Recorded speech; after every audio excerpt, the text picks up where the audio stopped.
What is going on, everybody? Yes, it's Monday night. We're doing Raw again. Why? Because I had a fucking ton of fun and I wanna. And so sometimes that's how it works. Also, if you haven't checked out my wrestling TikTok, I highly recommend going over there. There's a lot of good stuff I've been dropping. I did a lot of work last week. What's going on, Doom? Ooga? So like I've been dropping a lot of work there. Definitely would appreciate, checking it out. If you haven't done that as of yet.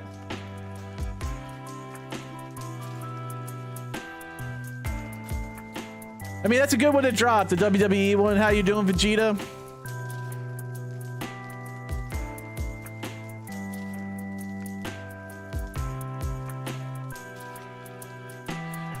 Thank you, Foggy, for dropping that as well. What's going on, Yokai? How are you doing? I think that gets me caught up. Oh, one last thing I gotta check.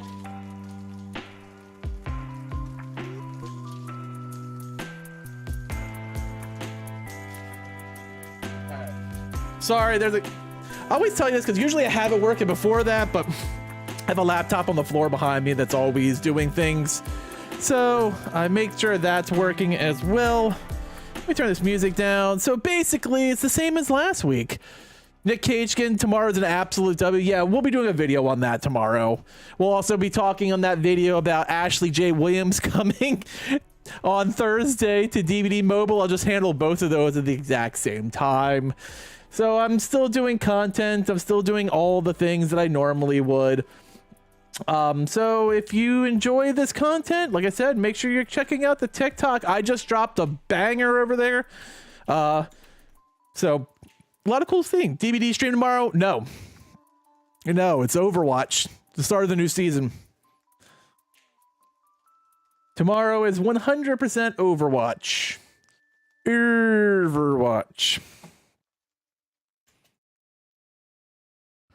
Yeah, tomorrow is the start of the Call of the Wild. I can't wait for DVD Mobile to get Evil Dead Killer, and I would not be surprised. Like, I wish that was preposterous, but it's not. It's definitely a possibility, as much as it annoys me even hearing that statement.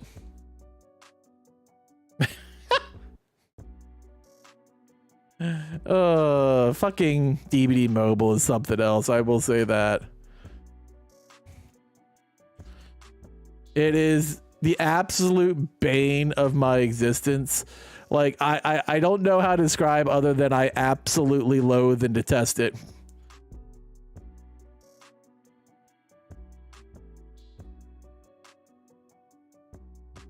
Like, it just drives me absolutely batshit. Like, I know it shouldn't. Oh, but it so does.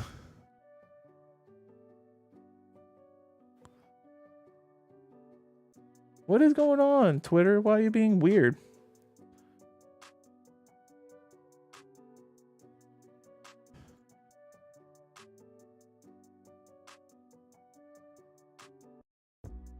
There we go. You done being stupid?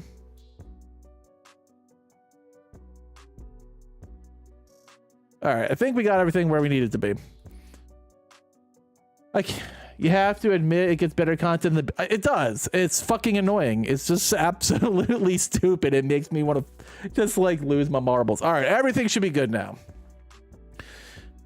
There is never going to be one. Geo, stop it. Stop that. So like last week, I will put the video in the Discord in case you want to watch it or you don't have access to watch it yourself. We'll do all the reactions. We'll be dropping stuff on the TikTok tonight. So if you haven't followed, make sure you go over and do that. I have an absolutely major announcement when we hit 50 followers.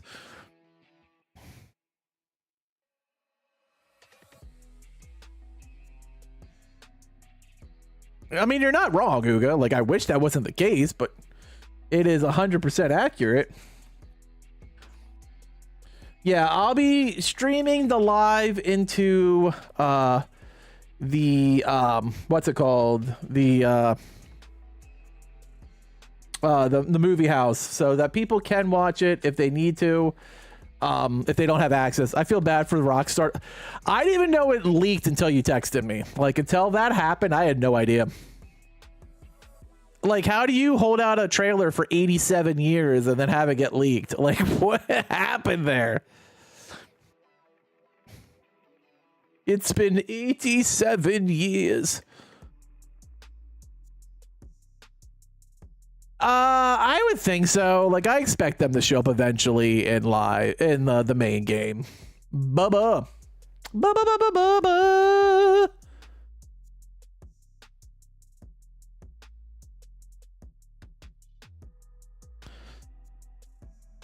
So we're gonna do this like we did last week. I had a lot of fun doing it last week.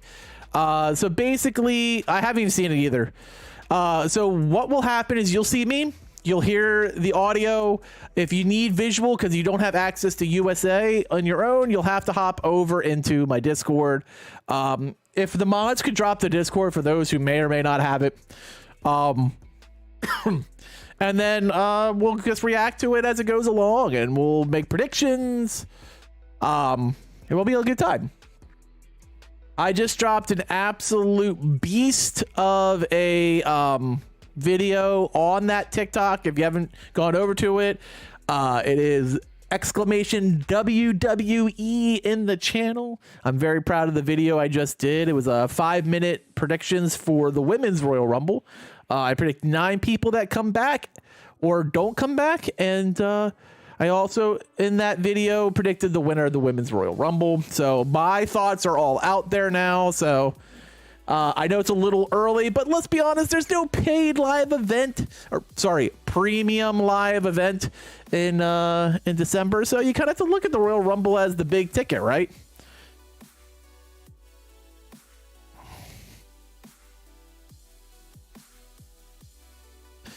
So feel free to ask me anything, any wrestling takes you want from me, and we'll enjoy this and have a good time, because like, what's not to like? I've loved pro wrestling since I was 4. It'll be 40 years next year. Hard to believe. I'm in it to win it. I want a live stream from WrestleMania, which I'll be at on night 1 for my birthday, which I think is probably going to be Punk versus Rollins as the main event. And I will be gladly wearing my CM Punk shirt for when he takes on Seth Rollins. I like Rollins. Like, he was my favorite member of Shield. But like, I would never root for him against CM Punk. And I don't think we're gonna get Punk or Randy tonight. It is a pretty stacked card.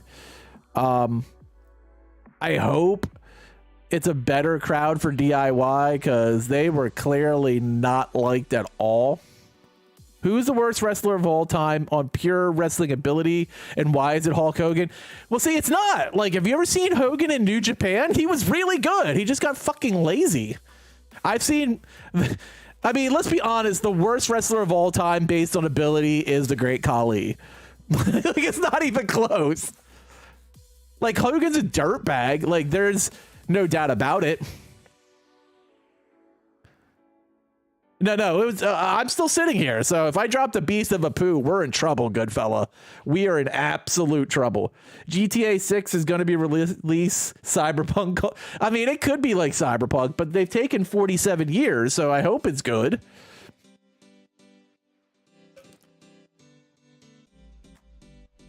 Yeah, I would like to agree with you, Gio, but it's not true. Like, Hogan actually wasn't the worst technical wrestler of all time. Is he an absolute garbage human being? Sure.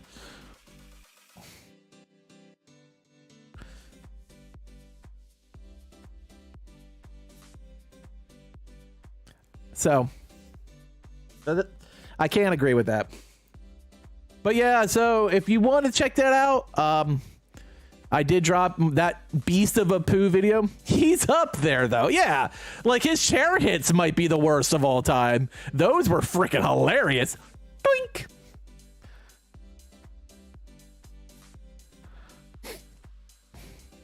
But he could sure sell a character, and he sold a fuck ton of tickets.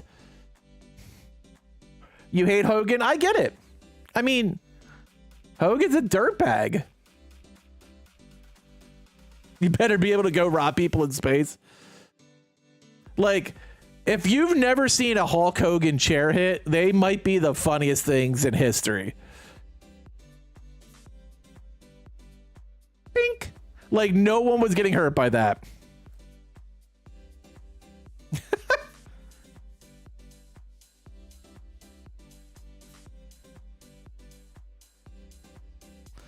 I'm not sure if I'm going to do this every Monday, but right now I'm having a lot of fun, and sometimes that's something a streamer needs, is a night they can look forward to. Horror games have not been great for me lately, and I'm actually having a ton of fun doing my wrestling content. So it's a night I can be like, this is gonna be fucking awesome. When I get to hang out with you guys and talk about wrestling for 3 hours, like, how can you go wrong?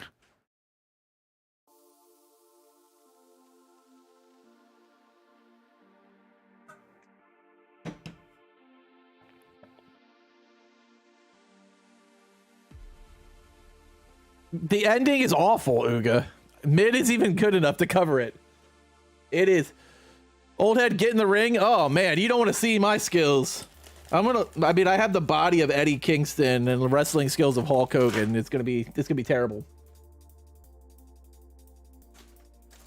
On the plus side, my cold is clear. That's good to hear. I was gonna ask you how you were doing, good fella.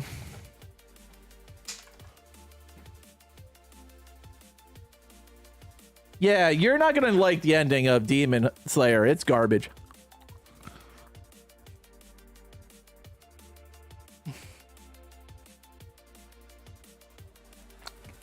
But the fights were fantastic. I mean, I've read the whole thing, so like I already know what's gonna happen. And this next season is gonna rip people's hearts out that only watch the anime.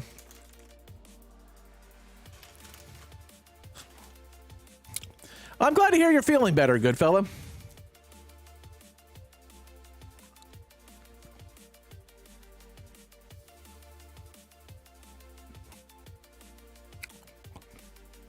When do we get the shaved or dye hair? So right now the vote's going on it. It looks like it's gonna be dyeing again. I'll do the dyeing when I get back from Christmas holiday.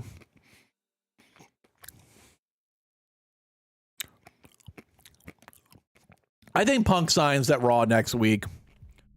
I think they just wanted to give the SmackDown people a run with him. Plus, I do want to see what happens with Paul and Punk. Like, there's some history there. But I think Punk will be signed to Raw, and I think that'll be something that you see Adam doing after he lost out on Randy. Are you much of a chip eater, Doritos or Pringles? I love both. I can only eat Pringles every now and then because of my acid reflux, but when I do, I will crush a tin of salt and vinegar. I can eat Doritos kind of whenever I want because they're a corn chip, and it doesn't affect my digestion. And then I go Cool Ranch.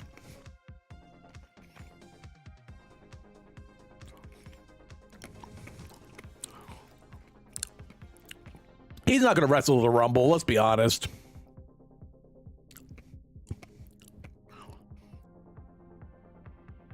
They're kind of doing the attraction with him.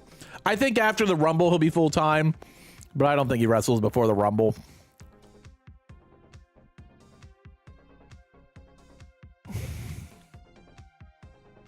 I could be wrong. I could be. But I just don't see it. I think it's going to be a lot of promos. Maybe some interactions, but I don't see like an actual match. I could be wrong, though. Do you guys want my hair pink? Why?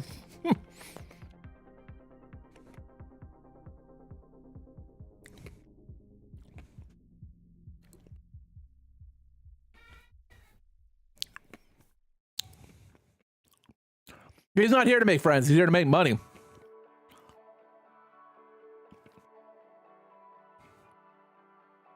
That's pretty good, Uga. You're not really interested in promo Punk? I mean, I am. If Punk was out there reading the phone book, I'd be interested. Like, I have a feeling, like, once the Rumble comes, he'll probably be on every week. But I could be wrong. Like, they might have started him earlier, but, like, who do you start him with? Obviously, I think I kind of am in the believe that Punk wins the Rumble. It sets up him and Seth.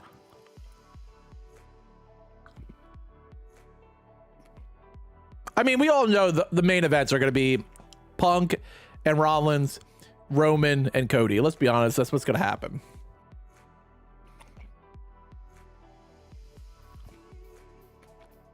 Dirty Dom and Punk, I could get behind it. I mean, he was Randy's first opponent.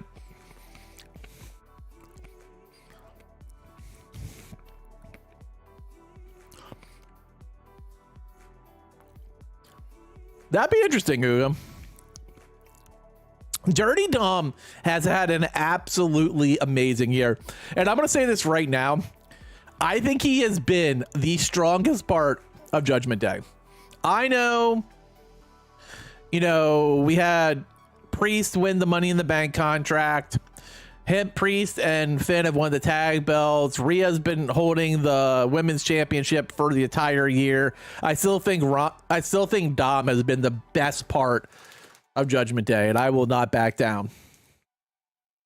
I will stand firmly on that hill. Mommy's always on top? Maybe.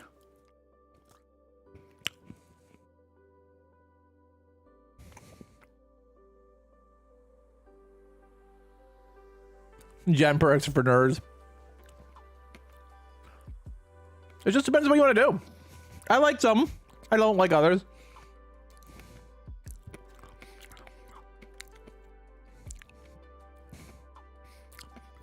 I actually mentioned Solo in my TikTok the other day, how I don't buy him as a big bad. I really don't.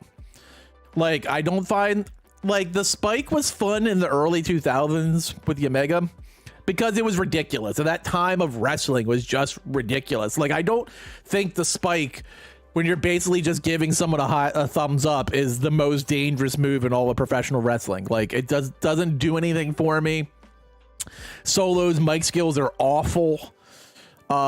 He was much better, I think, when he was the street champ in NXT, and he's just not been good. And no matter what happens with Paul trying to make it good, like, Jimmy is outshining Solo so bad it's not even funny. And like, he's not like, they've made Roman into an end boss where you kind of believe that Roman is an end boss. You don't believe that with Solo. His match with Cena was awful on both ends. Cena looked like shit.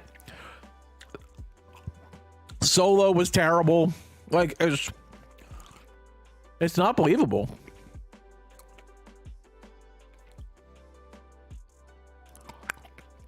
I 100% agree that Dom's been better than Solo this year.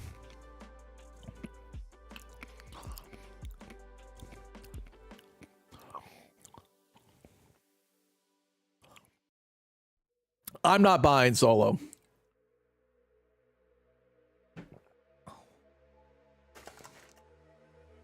Punk versus Styles would hit. They'd have to do that on SmackDown right now, though, because that's where AJ's at. So you would have to lock that match down before Punk goes to Raw.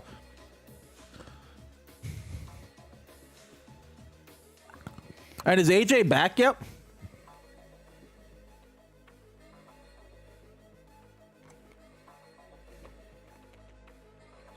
What if Chucky possessed Homelander? I mean, that'd be a shitstorm.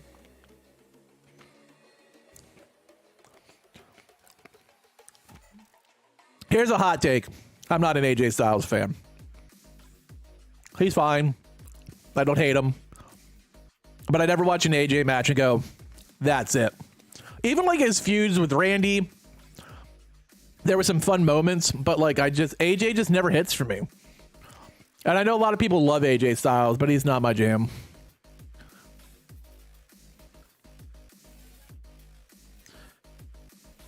Yep, I said what I said. I think Punk and Styles would have a good match. AJ's always competent. But, like, his feuds just never hit for me.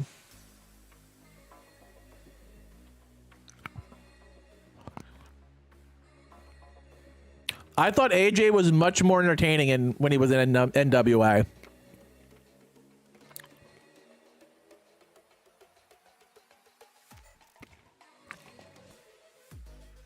I'm going to say it right now.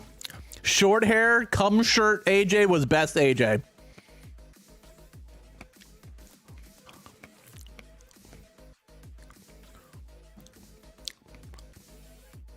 ...2010, you would unsubscribe? I mean, NWA, AJ/Impact AJ was really good. And then he came to the WWE, and I feel like he just lost a step.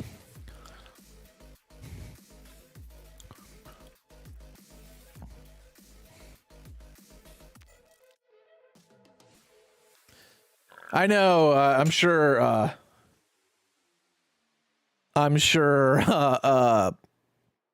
Yokai wouldn't agree with me either. I know he loves AJ Styles.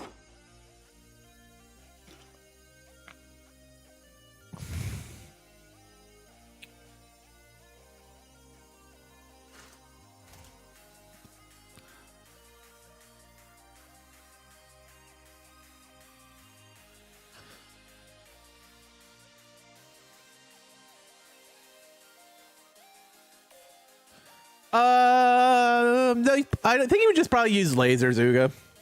I don't think there's any reason to run a knife at that point.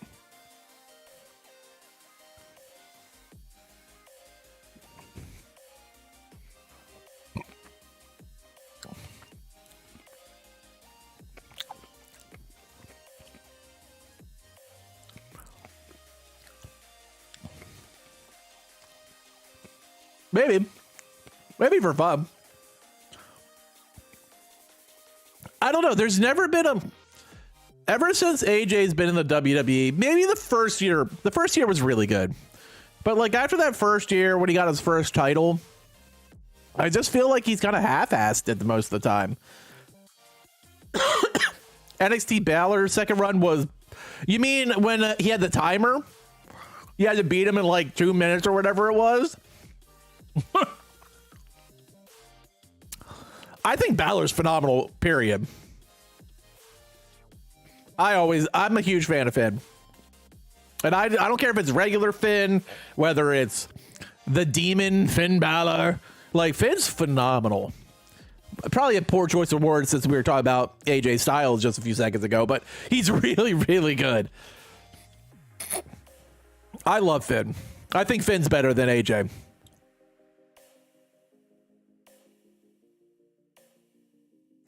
Oh, I actually like both of his NXT runs. But when he came back and won the championship in NXT and like somehow worked it into his contract and everyone had to beat him in like 2 minutes, like that was some good shit.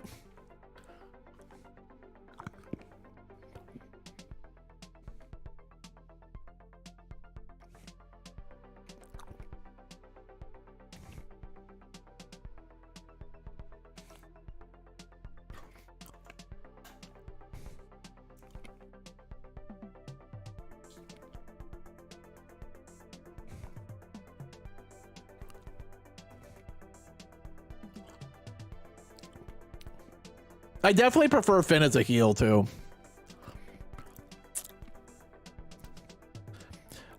You know what I would say to AJ? You have stupid soccer mom hair, and stupid soccer mom hair just made the list.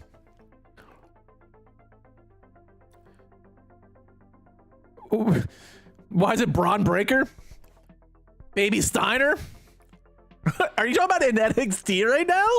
Like, who's my favorite, or why is it Braun? Like, he's not my favorite in NXT by far.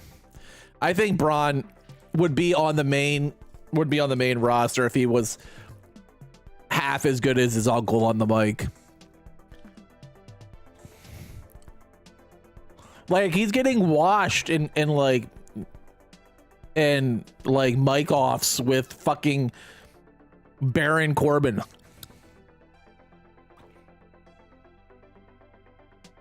The Blighted Chucky be awesome.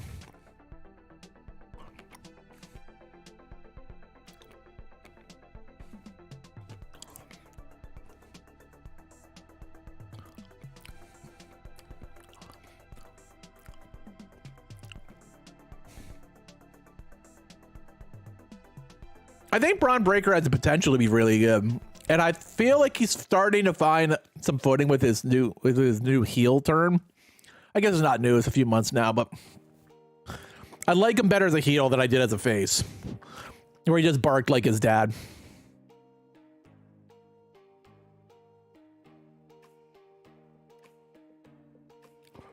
I mean, I still play, Nurse when she has,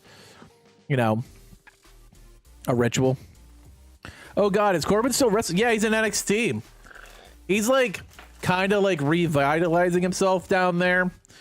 I will say, for one thing, and for Baron Corbin, is the End of Days is still one of my favorite finishers of all time. Like, the End of Days is just a great finisher.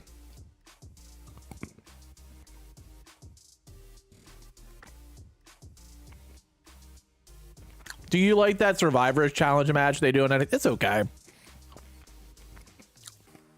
I like that the Iron Man challenge is coming back. That's one of my favorite things that they did last year at Deadline. That was brilliant. The Iron Man event that Sean came up with.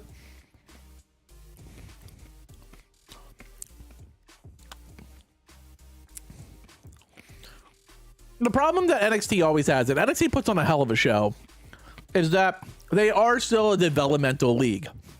So, like, there's people working on gimmicks, there's people learning the ropes, and then you have people that should be on the main roster that just shine like diamonds. Like, Mello is just fucking phenomenal. Dragunov is amazing, and Dragunov is absurdly good. Like, I would give like a quarter of my soul to see Dragunov take on Gunther tomorrow.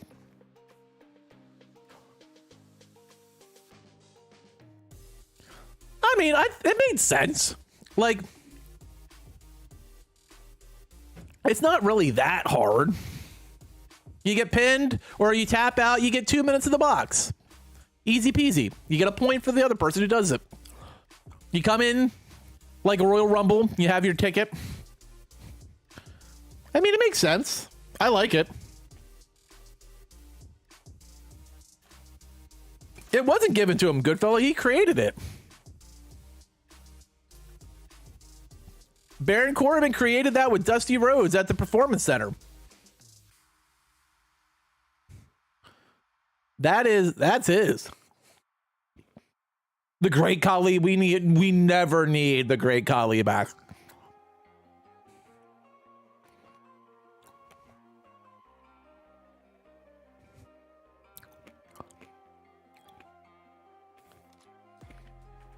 There is nothing I'll disagree more with than that statement.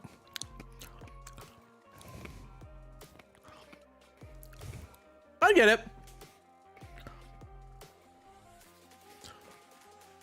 Didn't they lower it down to 1 minute for this year's? I saw like people qualifying, but I didn't watch last week's NXT. I was a little too busy.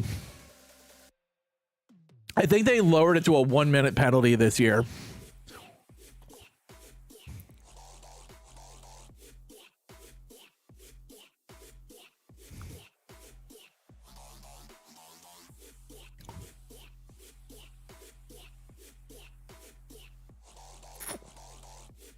Godzilla takes out Ash. Like, I love Ash, but he ain't standing a chance against Godzilla. Godzilla's gonna flame him in the next Tuesday.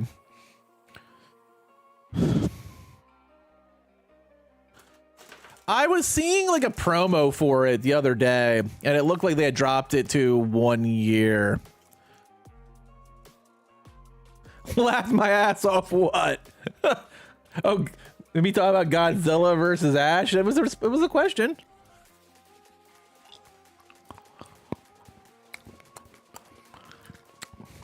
No. His killer chop. Oh.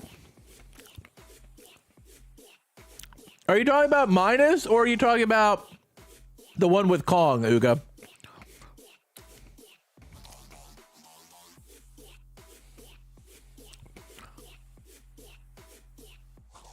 Oh, I have friends who saw Minus. They say it's phenomenal. It's just Godzilla not giving a fuck, being a boss bitch in Tokyo, like kind of old school Godzilla. Like, here's the thing: the Great Khali, like, wasn't good, but like Vince loves big, gigantic dudes.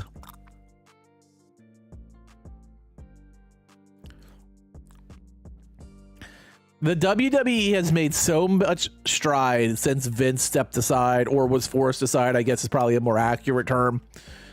And you can see it. You can see it in the performance. You can see it in the stories. You can see it in them actually referencing the past.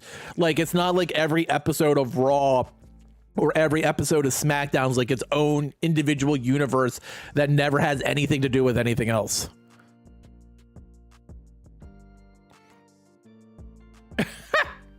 The grimace shake.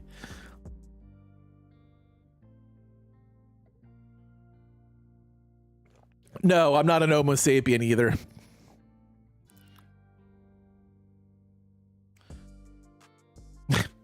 Almost was the same thing. Like, why he purple?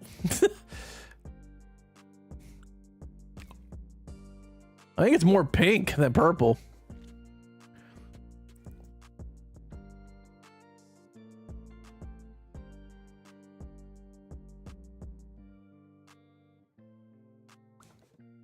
Let me get things started, get organized here.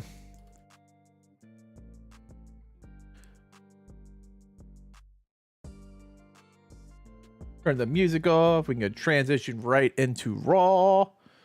We'll start the streaming. There's all that. Heyo, I'm just gonna mute everyone as I'm starting to get everything up. Well, at least so I don't hear you. What? I did want to say hi before you mute. All right, thanks. Hi. I'll be live in chat, so you can always say whatever you need to in there as well. So whichever chat you want to go into, whether it's YouTube or it's Twitch. Oh.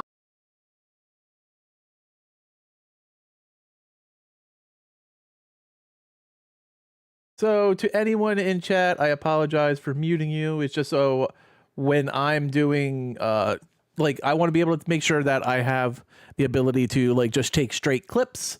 So that's why it is what it is. And that way, while I'm responding to stuff, I don't have to worry about like someone talking in between it. And I apologize for that because it probably kind of comes off a little bit assholey, but I'm sorry. Sorry. Welcome to Monday Night Raw. You're right. How are you doing, veteran?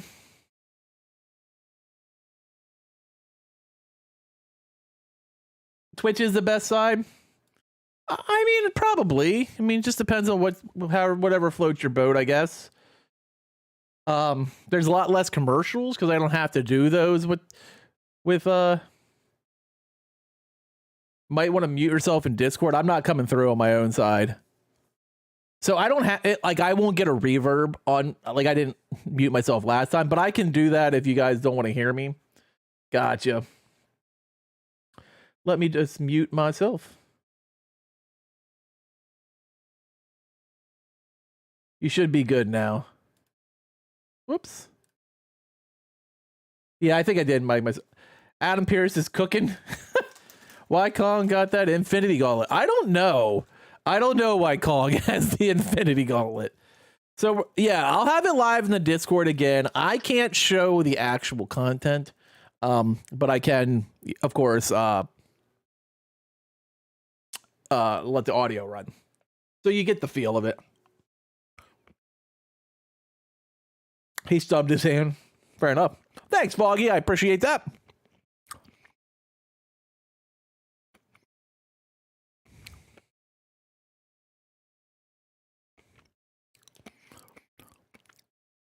All right, Chicago Fire is almost over. That should go right into Raw, and we'll be kicking this shit off.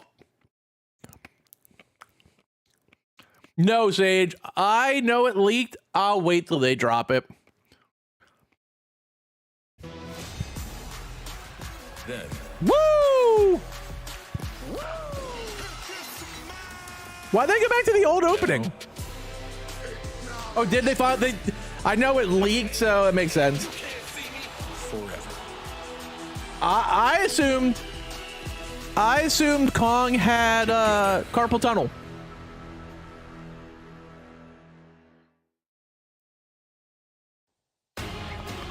But there's a new opening. I was like, why are they using the old one?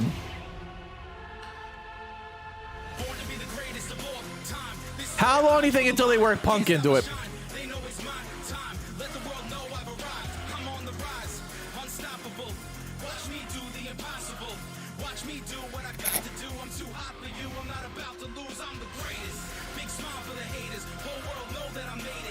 It's on YouTube now? That makes sense. All right, how is Judgment Day going to be involved in the opening?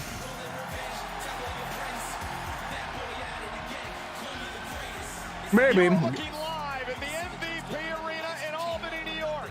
Welcome to the longest When he signs to Raw, that's fair. show in history. That's a good point, Gio. To Monday Night Raw. And Albany's usually a pretty solid crowd. Oh, it's Drew McIntyre. All right. Drew, the most reasonable heel.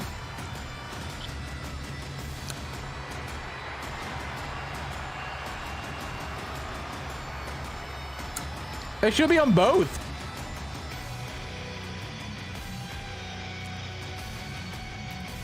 You should be able to get audio in the Discord.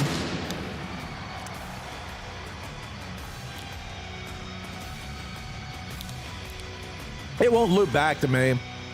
There's the same feed. Ladies and gentlemen, please welcome. If it is, I can get behind that.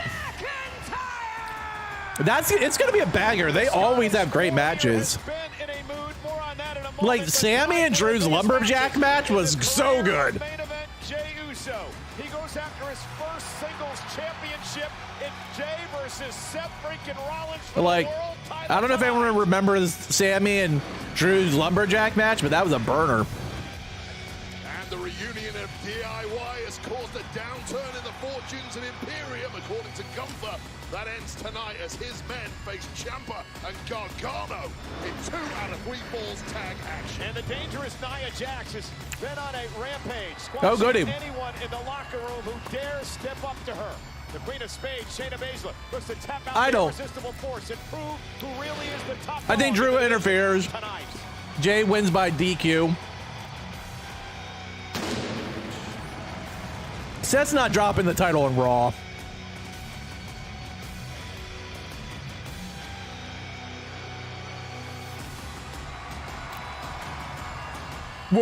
Whoa! Oh, oh, oh, oh. Oh no, it's just Drew's talking. It's been a minute since I've done this, but welcome everyone to Monday Night Raw. I'm not sure I'm digging that look on Drew's The face. land where it feels like everyone's lost their mind recently. Liars, hypocrites, cowards, just plain idiots. I get it. Apparently, I love Sami you Zayn. get fired, released, leave, do what you want for a bunch of time, come back to the company, and you're instantly forgiven these days. Oh, he's taking a shot at Punk. I like it. I like I that. could be talking about anybody. Oh, regard champ Seth Rollins last week trying to pull a fast. That is a sneaky good setup. I would be down for Drew against Punk. On the roster. I beat Jey Uso the week before that. Clearly doesn't deserve it. He sticks it to me, slaps me metaphorically. I like So it. headbutt I like him them laying that stupid seed. face. And speaking of Jey Uso, He's got chest hair. He's not afraid of it. He's never been afraid of it. He ran to Randy Orton, stuttering with his little tail between his legs. And oh God, I'm so sorry, Randy. Jey, your time's coming. There's somebody I'm forgetting. I'm smelling a lie in that statement. Sami Zayn. Whoa! Whoa! Whoa! Whoa! Let's go!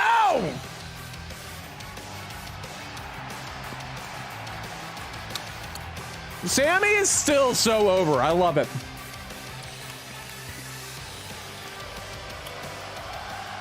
All right.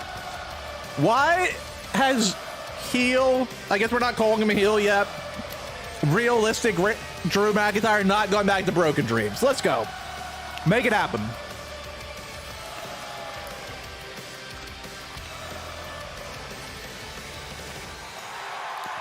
Make those broken dreams come true.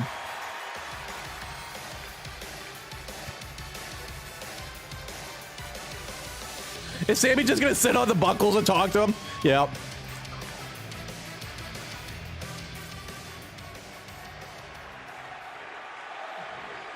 I love Sami. He's not gonna be in the main event picture for WrestleMania, unfortunately. Lazy booking. Well, Drew, clearly you have a lot to say about everybody. I'm sure you got something to say about me.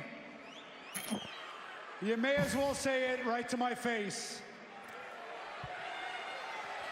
I want Sami to at least make it to the point where in the final four where he can get a elimination chamber entry. Say how alike we are. We are absolutely nothing alike. I've got something to say to you, and as usual, Drew, it's the truth. You're the one person in the world who deserved to get screwed over by the bloodline. I love this like honest version of Drew McIntyre. You were part of the bloodline. You were their little lapdog, their errand boy. You joined them because you were running away from me every single week. And then what did you do? You screwed them over. What the hell did you think was going to happen? I thought you were a smart guy. You deserved it. It's the truth. Drew's trying to find a new shirt for himself. I'll say you're definitely right about one thing, Drew. And it's that I was wrong. See, I thought we were alike, but the more I'm seeing out of you, the more truth I'm hearing out of Drew McIntyre, the more I'm realizing we are not anything alike. See, I'm not a delusional person. I'm not a person who points a finger at everybody else for their own shortcomings. And yeah, you know what? There's a big difference between you and me, because when I lost in front of my family, when I let everybody down in my big championship opportunity, you know what I did? I stayed hungry. I stayed driven. I stayed motivated. And it carried me all the way to victory in the main event of WrestleMania. Ooh. He's not wrong. He's not wrong. So I got redemption. I got to make my family proud. Do you think you're making your family proud? Oh, Sami trying to cut like a knife. One of us are not walking out here tonight. Get me a referee now and ring that damn bell. You can see that cut on Drew's head where when he headbutted and got the fucking belt last week. Here's the official.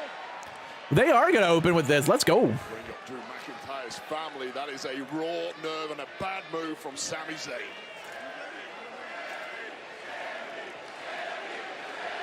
Sami's playing with fire. I feel like you kind of need Drew to win this. If you're going to build him as a heel, a win over Sami would do wonders. Last week to talk about how the bloodline screwed him out of the championship in front of his family in Cardiff at Clash at the Castle over a year ago. Seems like a good idea now. I agree. Example of Sami Zayn's complete lack of tact and judgment. I think Drew wins clean. I'll be the first to say that Sami can get a bit over exuberant when it comes to running his mouth as he take another look at the strength now of Drew McIntyre with his belly-to-belly throw, sending Sami Zayn across the ring. I think it's going to be a good match. I think Drew wins clean, though. Sami Zayn may be having to eat his words at this point. I'm glad you're enjoying it, veteran. Over the past 2 weeks, coming back to haunt him. And now Drew McIntyre trying to drive Sami into the ring post. McIntyre will go in face first. You think Sami wins? That's fair. To turn things around in this A lot of matchup. times you see when they're building up a new villain, building up a new boss mode monster, you kind of need, Sami's dive is so good. You kind of see they need to put him on a bit of a momentum.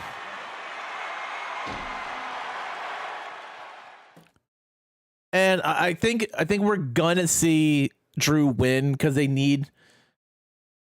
I like this Seth and Drew rivalry. I do too. I could see Drew and Seth at WrestleMania, or sorry, at Royal Rumble.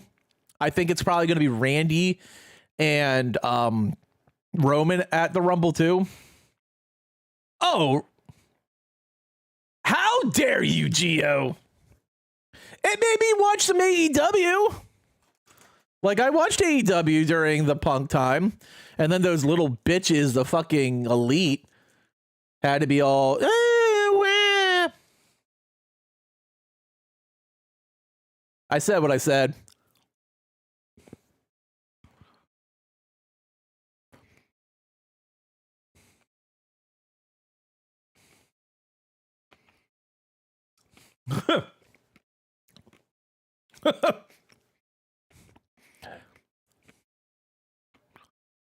Yeah. I had to during commercials.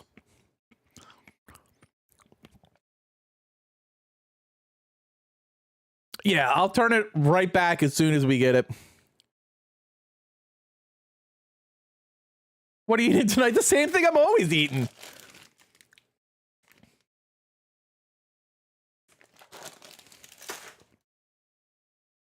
It's like my go-to snack during the winter.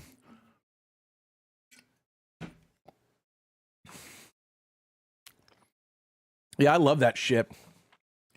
If you're on TikTok and you... exclamation we! Oh, gosh. I do... oh, I think you missed, Koki. There you go. There you go. There is no exclamation wee.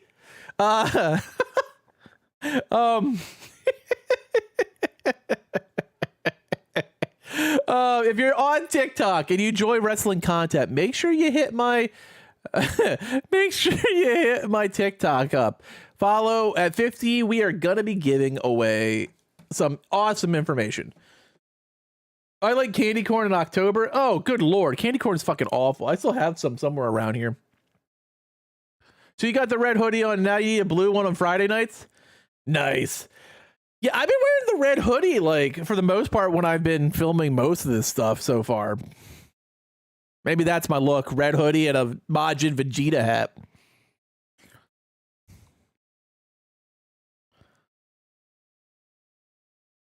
Exclamation, wee!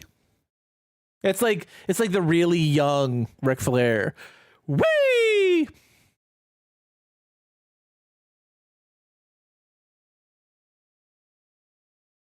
You know, before he got old, flabby, and like made Harrison comments at 73 years old.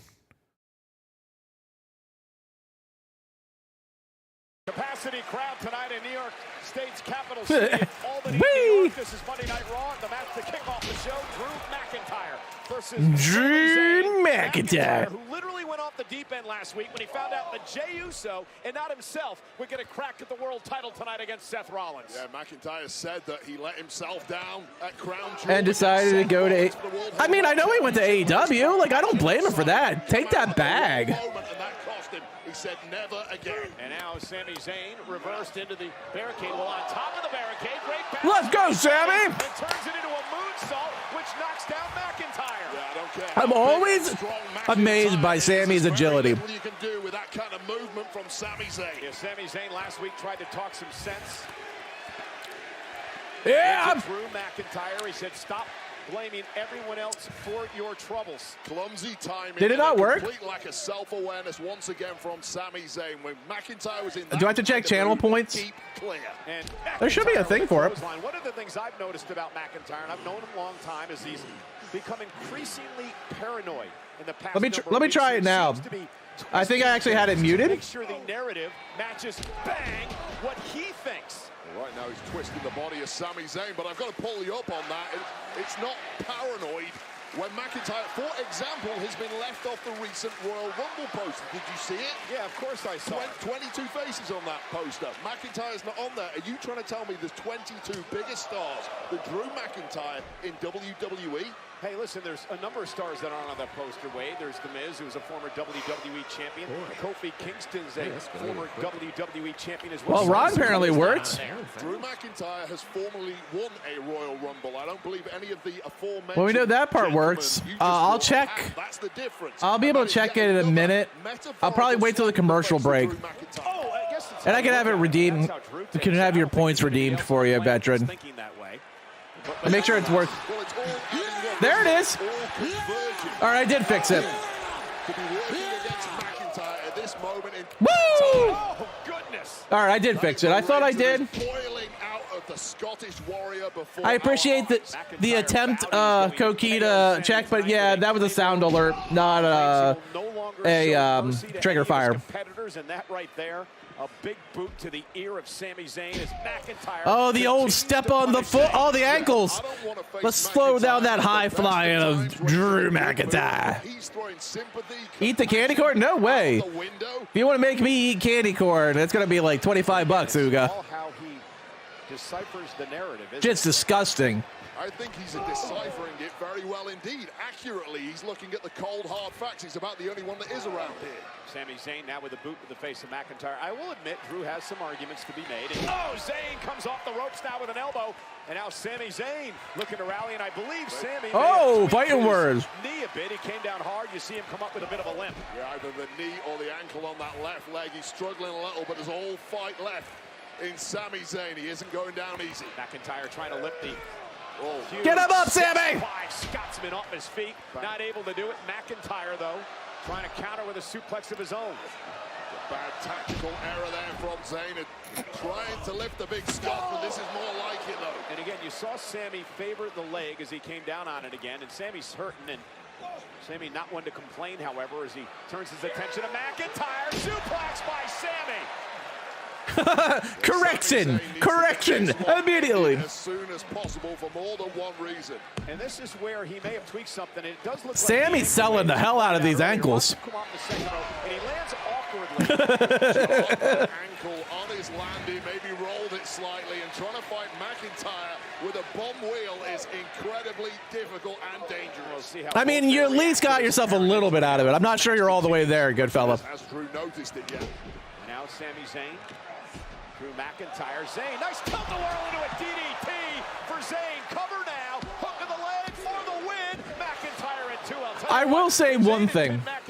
Drew McIntyre's legs are like fucking tree trunks. They're just so much muscle. It's just each one of them's like the size of my fucking head. Desperation times perhaps almost pulling off the victory.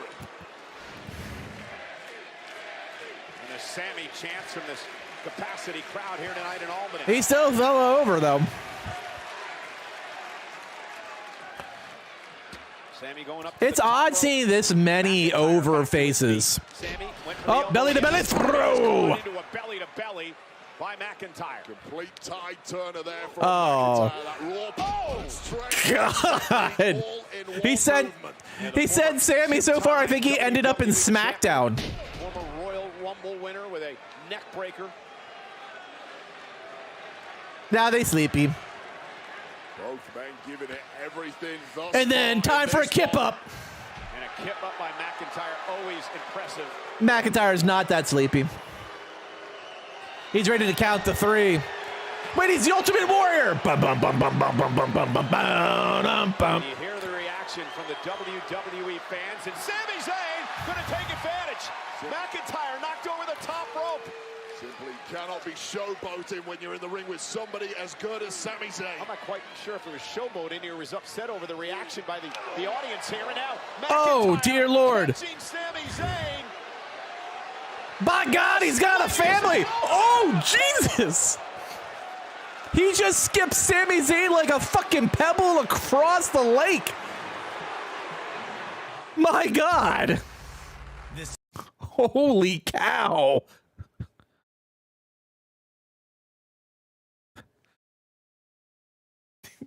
By God, he's got a family. Holy shite.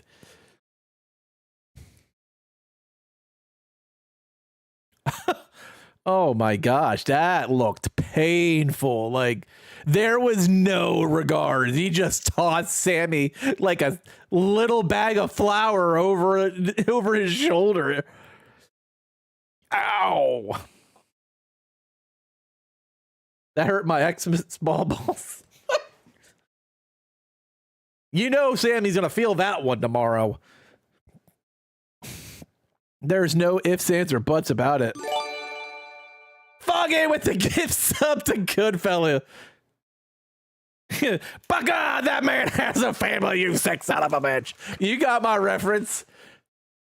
JR will and always will, has and always will be like the greatest color man ever.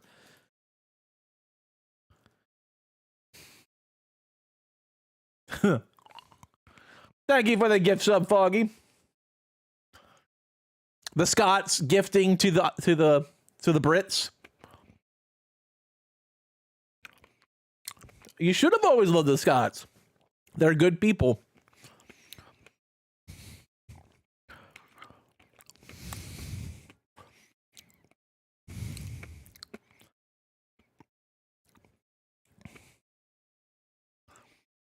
Man.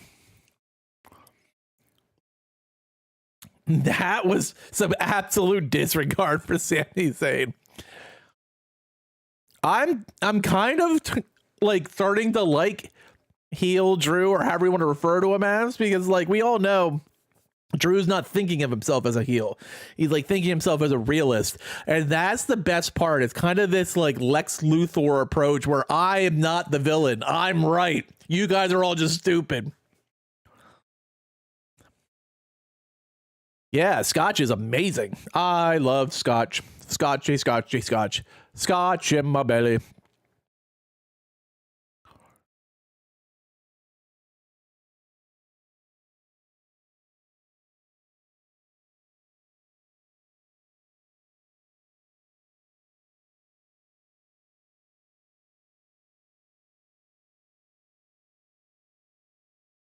Ah, family plan for dick pills. You need that.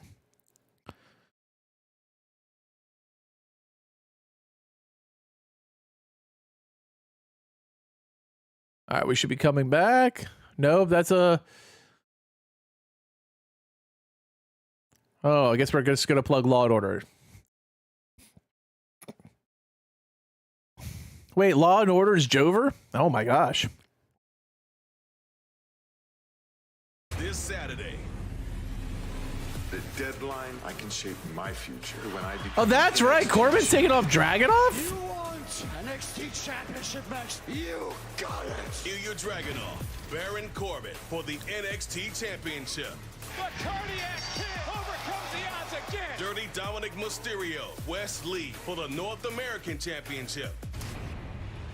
Plus, who will score the most pinfalls to be dubbed the Iron Survivor and become the #1 contender for the NXT Championship and NXT Women's Championship. NXT Deadline Premium Live event, live in Bridgeport. This Deadline Saturday, last Eastern year 5 was Pacific. so good. Streaming exclusively on Peacock. And two former standouts at NXT going Man, out they are letting them tonight. go. McIntyre and Zayn live on Monday Night Oh, dear Raw. God, no! Becoming increasingly irritated that Sami Zayn has been able to Sami, stay in this matchup. the surprise roll-up. For Zayn, and a kick out by McIntyre. Sami Zayn can be irritating. Oh, my buster! Jackknife cover.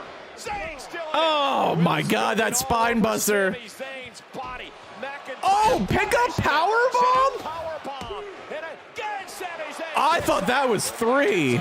What? That was like 2 and 9/99. With moves like this, spine buster. So close to putting away one of his arch nemesis. Farmer once again with a sit-out powerbomb. Yeah, but Sami Zayn continues to stay in this match. By Drew? We said earlier tonight that Drew McIntyre continues to Drew looking good.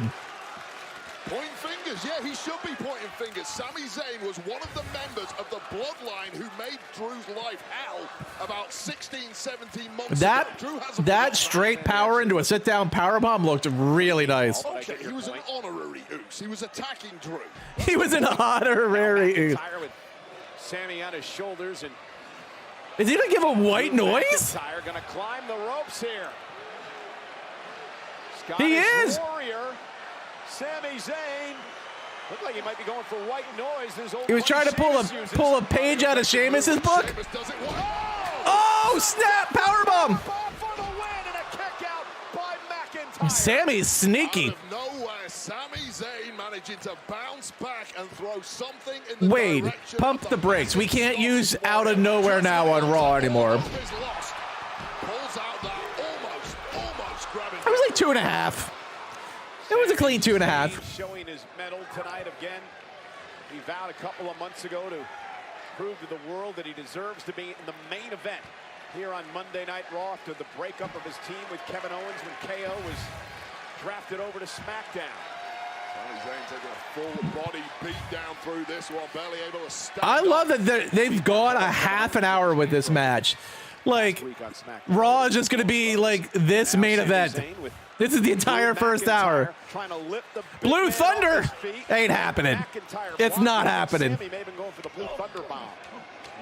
Easier said than done against the man with the frame of McIntyre. And Sami lifting him up and couldn't quite get him over. Glasgow kiss. This is the end. Right where Drew wants it. There's a Claymore in his future. To his feet. Drew McIntyre has him in his crosshairs. Went with a Claymore. Oh, no! And now Blue Thunder. To the big man. Cover for the win. And McIntyre able to kick Sneaky, sneaky, Sami Zayn. Both men have almost pulled off the victory. Both men managing to stay alive in this one. McIntyre thought he had it won with the Claymore, but out of nowhere, the big boot from Sami, the Blue Thunder bomb, and milliseconds away from taking victory away from McIntyre. No, I don't. I pull him out of the bag one at a time. Indeed, this I should do that. It would make my life a lot easier. Great one on Monday Night Raw. McIntyre and Zayn. A lot of personal hostility between these two. And then I throw the wrappers in a Mountain Dew bottle like an old bottle of cigarettes. Yeah. I've made my Hershey Kiss ashtray. Sami Zayn with a kick.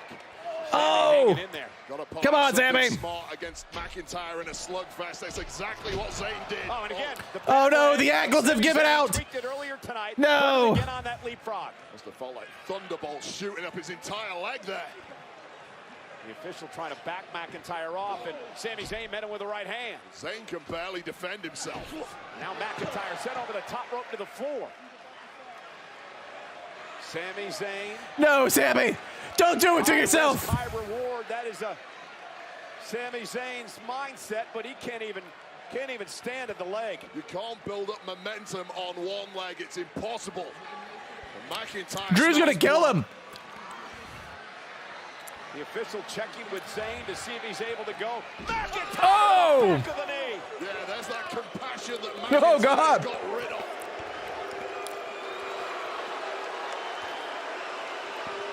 You evil man, Drew. By McIntyre.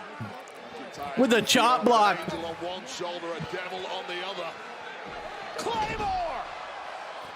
It's over. Zayn barely making it to his feet. McIntyre tells the ref to count, and McIntyre There it is. with the win.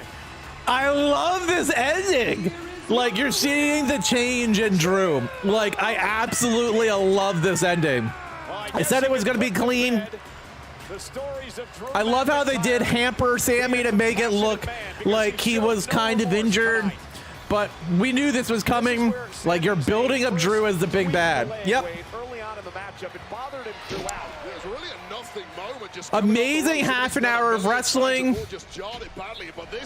Back and forth, good moves. I love the ending.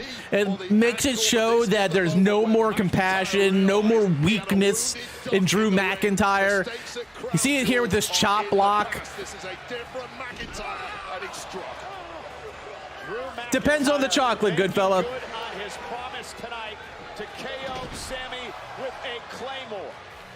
But, and then the way he orders the ref to count, I love it. Wow. Great start to Raw.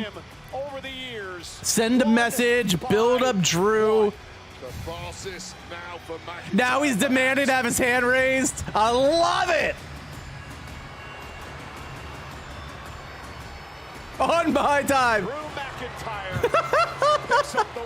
Oh, it's so good. I am not a Drew McIntyre fan, but he is winning me over with his gimmick change.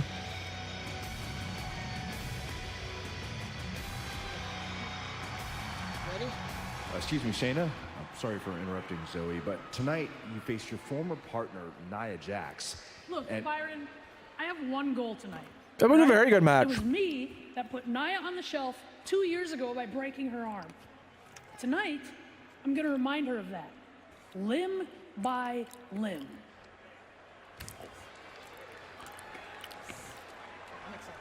Well, Shayna Baszler and Nia Jax were once friends, once tag team champions, and now they are bitter rivals. The Queen of Spades vows to take out the irresistible force. It's Shayna Baszler versus Nia Jax. It was his ankle, veteran. They played up the ankle that Drew stepped on, and then he rolled it. Inspiring. Powerful. Shayna deserves better. She does. She 100% does. Like, I'm okay with her hanging out with Zoe. I think Zoe is going to be a star. But Nia, my God. Already plugging those shirts. Yeah, Drew was like stepping on his ankles. And Sami kind of got hurt by it. And then he jumped off the top and he rolled the ankle. And then Drew just finished him off. Shayna absolutely deserves better. There is no ifs, ands, or buts about it. I think Shayna Baszler might be the most technical wrestler in the WWE's women's division. Like, she's sound from top to bottom. The submission magician is just really good. And I don't think it hurts Zoe hanging out with her either. Like, Zoe's great in the ring, but Baszler's definitely better on the mic than her. And I think it would definitely behoove her. Like, I think Zoe Stark is the future of women's wrestling, though. Zoe is just phenomenal. Like, she's going to see a title shot again in 2024.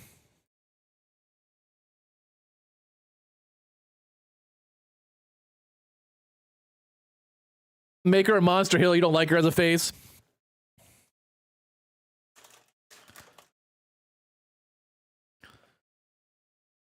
I don't know. I can go with Shayna either way. Like, I'm fine with Shayna Baszler, like, on either side, to be honest with you. But I do probably like her a little bit better as a heel, so I can't argue with that.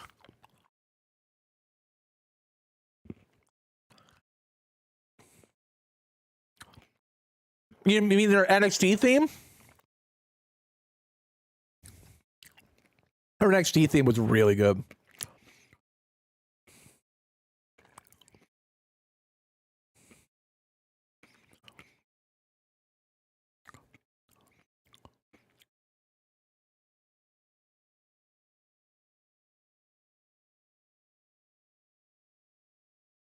I mean, how can Randy and CM Punk not make things more lively in the men's division?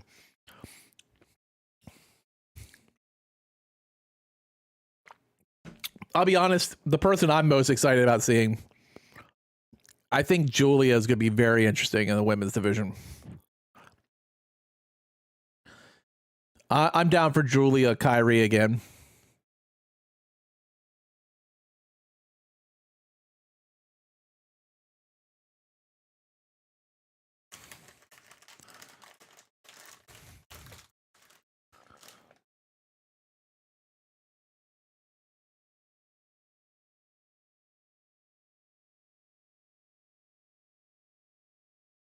Run it back.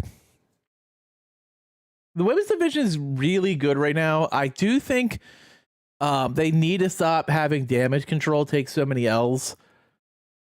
Like, they let the faces win way too much on SmackDown. Except if it's the men, then the heels always win. So, like, they need to find more balance on SmackDown between the two.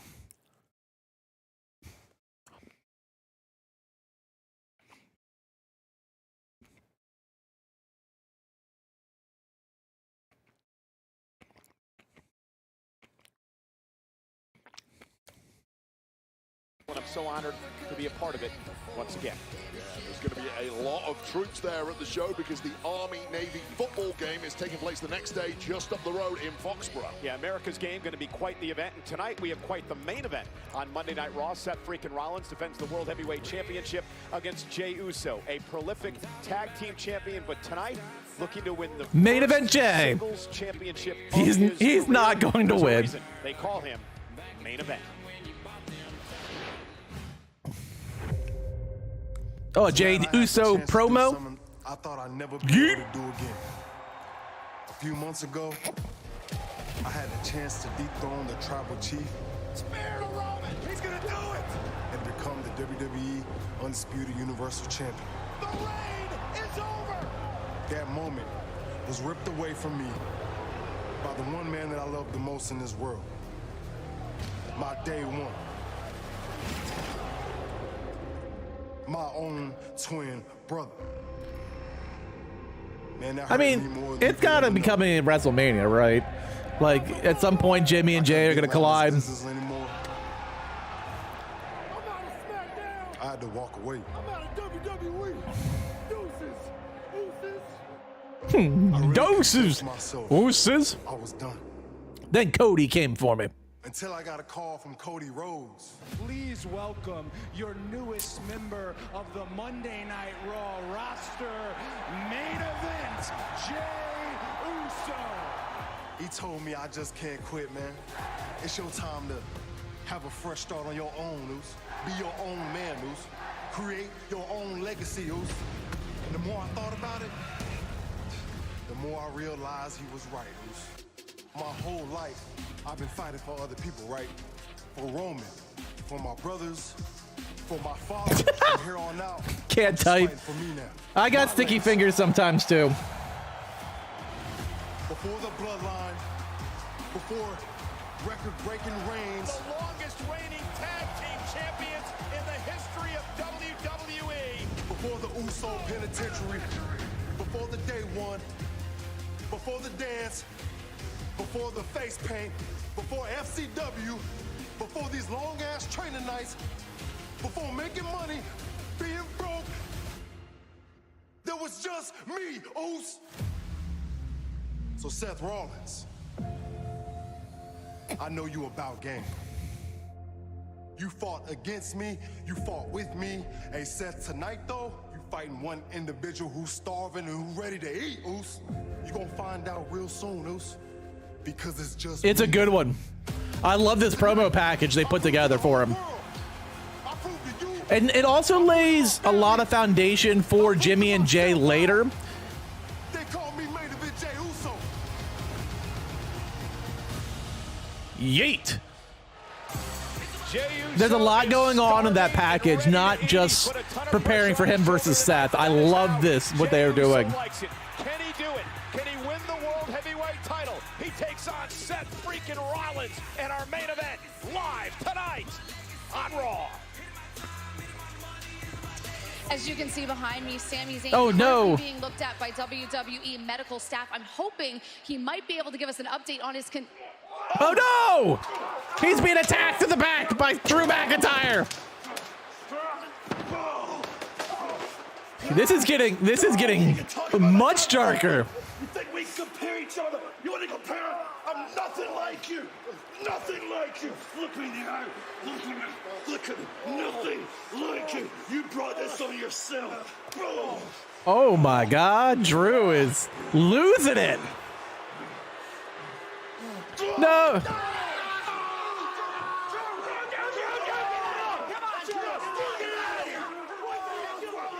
Get out.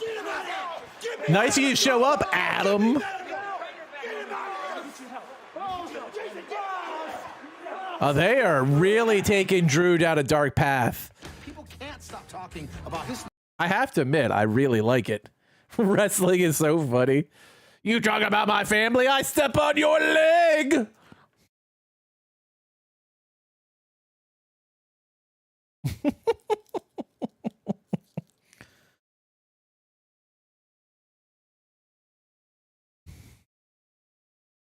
There you have it. It's over. Drew is gone full heel, and I'm here for it. Never thought I'd say that.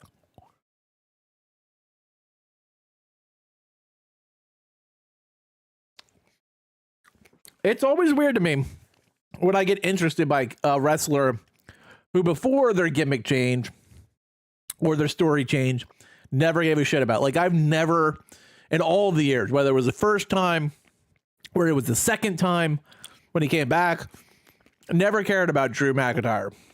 This is the first time I'm actually finding him remotely interesting.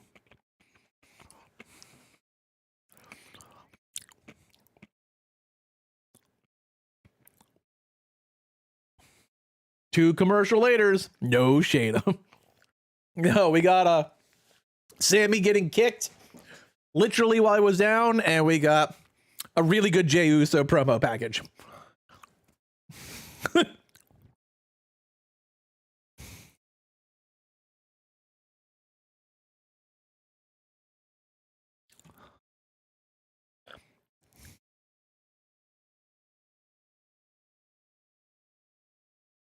There's no way Drew's not involved in the main event tonight. No way at all. Like, he is absolutely on a warpath right now, character-wise. He's definitely going to be involved in some way, shape, or form.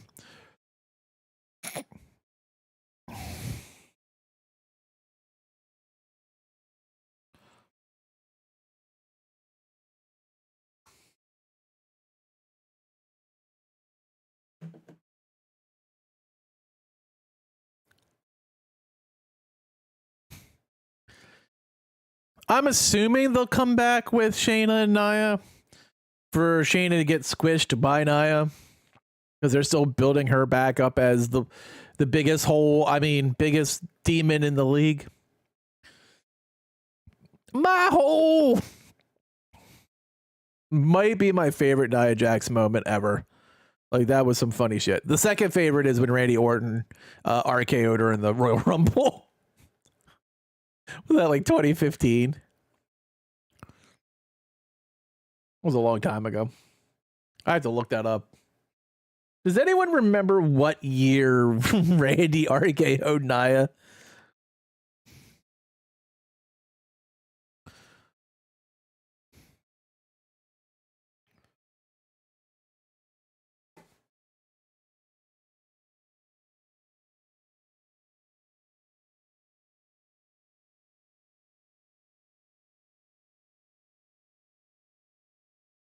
As evident on Raw just now, I'm told WWE has found trademark issues with Jay's yeet. The word and merchandise will no longer be associated with the Usos going for. Oh, no. No yeet. No yeet. I'm nothing like you. Nothing like you. Look me in the eye. Look at me. Look at me. Nothing like you. You brought this. Apparently, Jimmy was right. No yeet.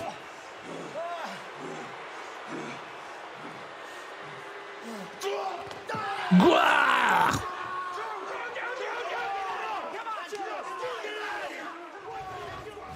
Bottom line, It's gonna be all right, son. It's gonna be all right. Easy. Easy. Oof. Oof. Oof. Oof. Hey, it's gonna be all right though. It's gonna be all right though. It's gonna be all right, though. Listen to what they have to say, Sam. Well, yeah. Oh, now Jimmy's looking for him. I think Drew McIntyre's gone way too far now. And I completely agree. You know, apparently Roman had something to do with this. He's been trying to kill Yeet for a while, and apparently he made it happen. We'll get an update on Sami So, Zayn's no condition Yeet. later on Monday Night Raw. Right now, I'd like to welcome Roman always wins. Becky Lynch. Becky Lynch. Becky, thank you for joining me. I wanted to ask you about last week when you made the statement that. Oh, I can take it from here, Barney. Get lost. I get it because he's wearing purple. Becky. So last week you're talking about a couple fights you have on your horizon. Does that include anybody in particular? Why, actually, yes, it includes you. You would be number one on my list because the thing is, I'd forgotten about you, Nia. I think we all had. And then you showed up in one of my interviews, and it reminds me that we never really got to you and me, and I still owe you a receipt. A receipt, huh? Yeah. Well, once I'm done squashing Shayna, I'm all yours. Can't wait. This is a long time coming. Am I actually excited to see Nia Jax have a wrestling match? Around the world, the night, the man, Becky Lynch. Yeet!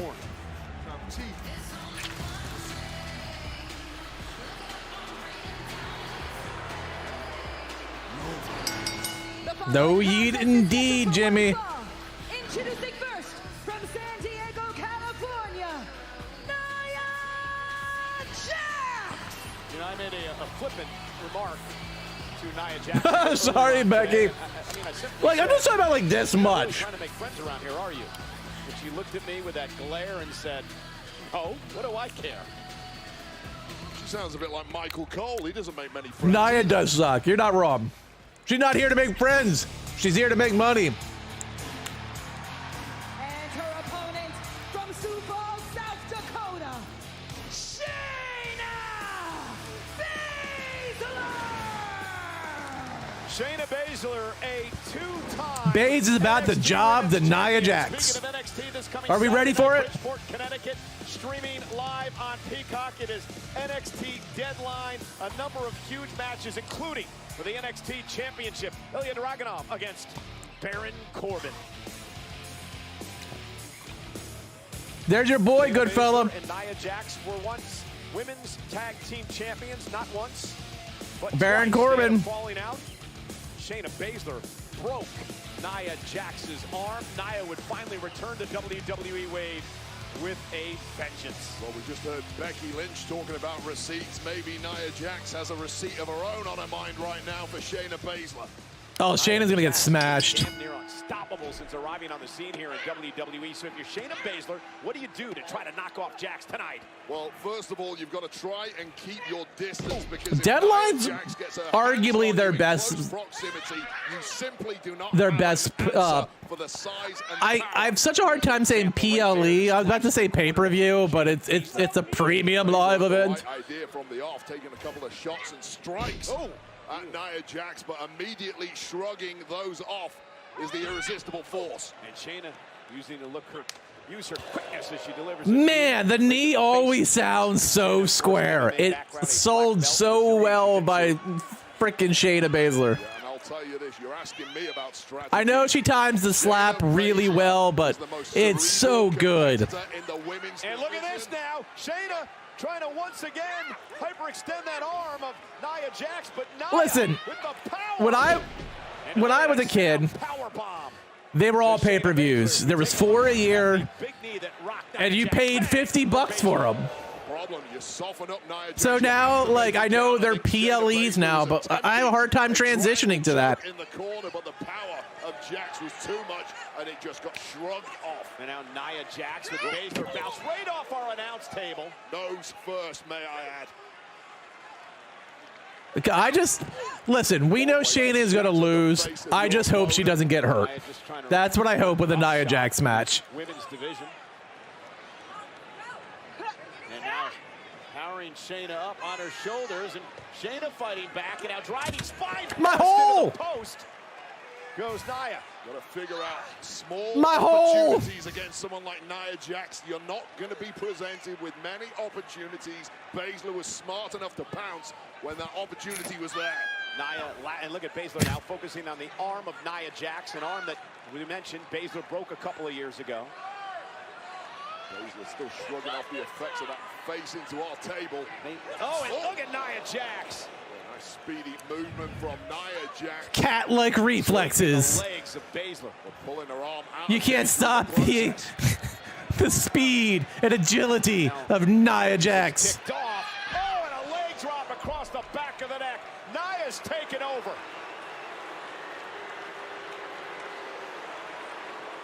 Is Nia and Shayna going to get a second segment? I did not see that coming. No offense to Shayna Baszler, because like she puts on good matches, but like I didn't think they were giving her enough. I guess they gave Zoe a second segment with her last week, so it ain't going a third. Nia's going to squash her before that.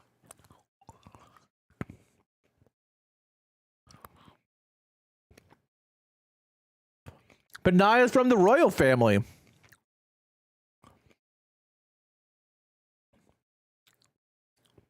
Or is that Tamina? Tamina's from the royal family. I agree with you. She's not a safe worker. She's hurt a lot of people. I mean, the whole thing about Becky's talking about is when she broke her nose mid-match. I think everyone remembers her in the SmackDown shirt with the bloody face. Like, that's one of those images that kind of sears into people's minds.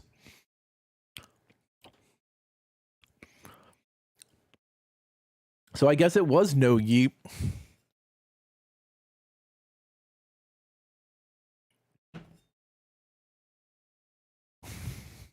I think everyone can picture it if you watch wrestling enough. They're both of the family. I thought they were. Thanks, Yokai. I didn't know you were here. I was second guessing myself for a second. I was like, wait. I thought Nia was in the family. Or is it Tamina? Or is it both? I couldn't remember.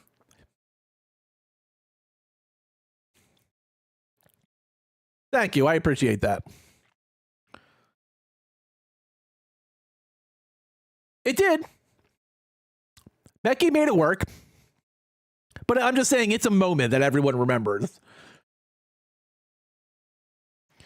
Like, everyone can picture Becky in that blue SmackDown shirt with, like, blood all over her face.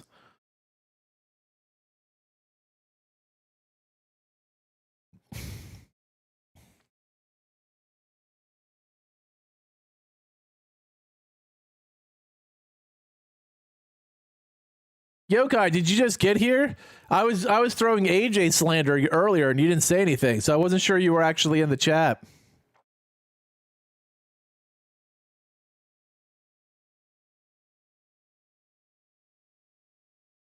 Jesus loves me? Thanks. I appreciate that, VT. I love him too.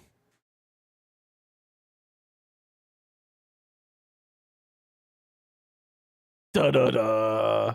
Click, we cookie, we spooky, we're the Rocks family. Da-da-da-da.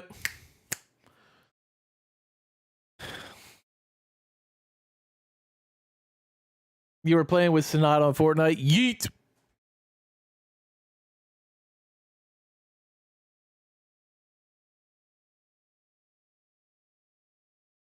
What in the fuck is this shit?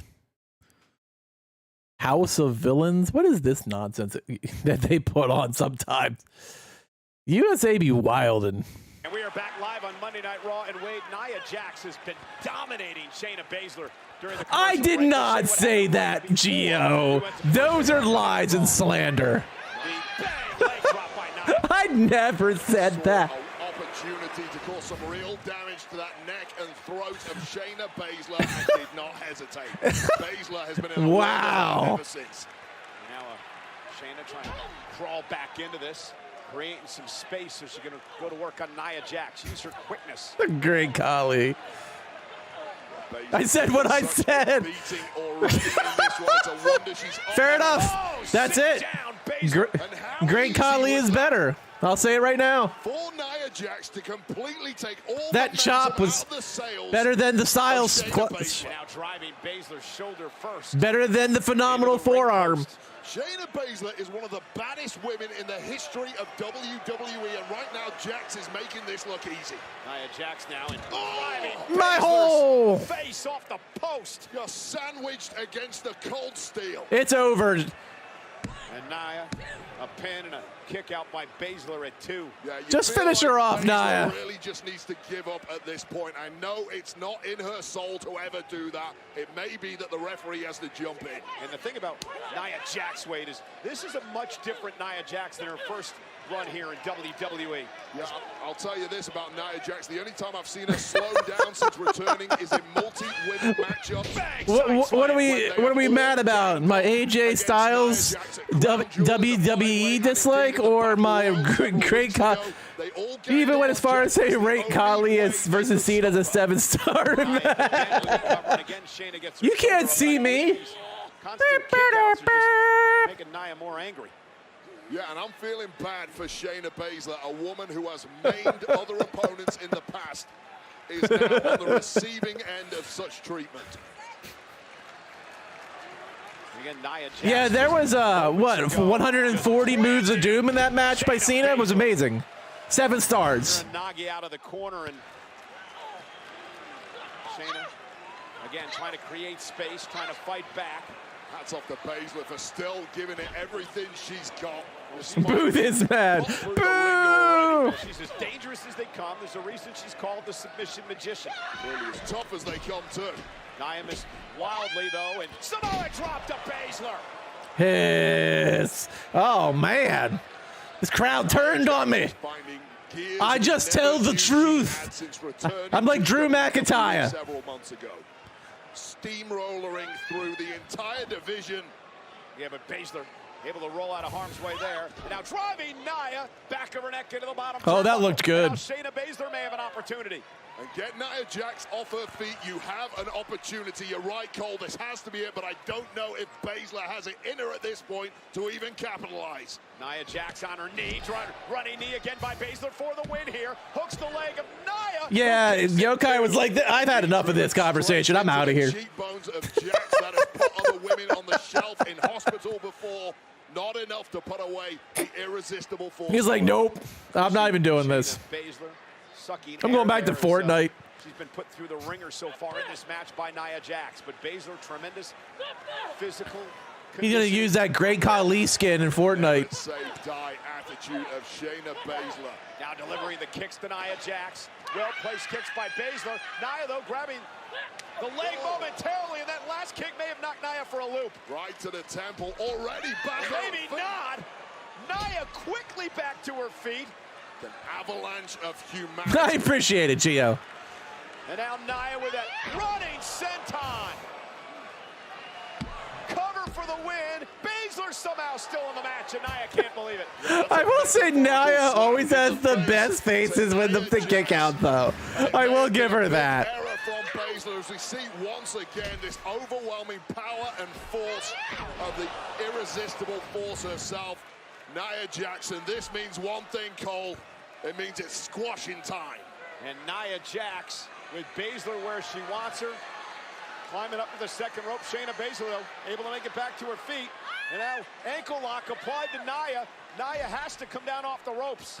Here comes Nia's moonsault. Again now. Oh, my goodness. German oh, suplex. God. Herself.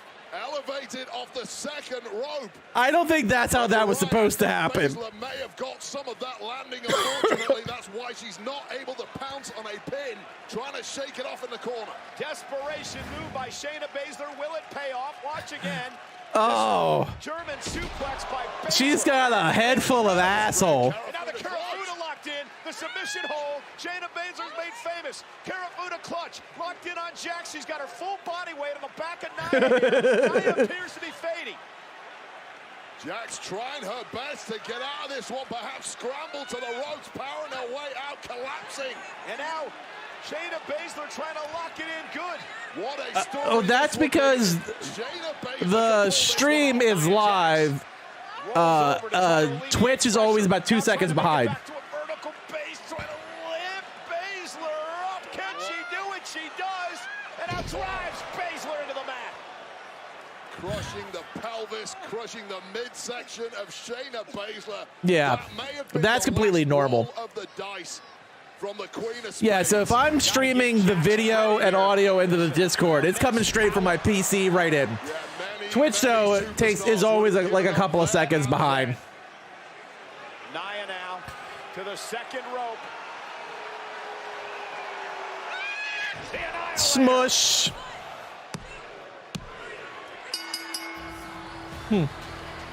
Yeah, I'm not doing that. Lame. I mean, we knew what was gonna happen.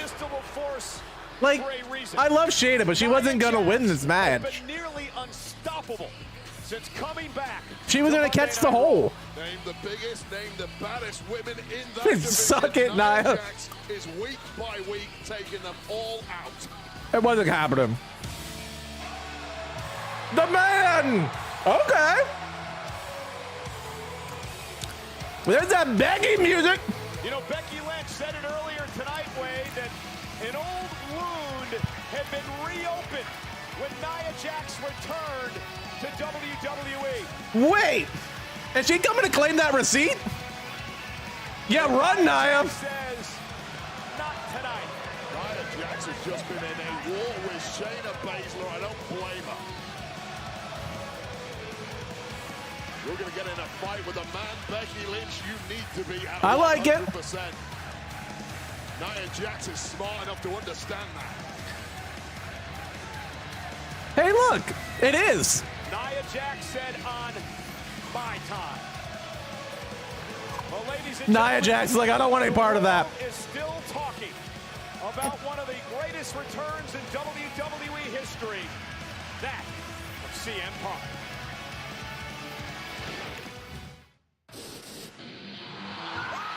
Well, good. I mean, it's not a secret that they're married and have a kid. Are we gonna see all the live streamers?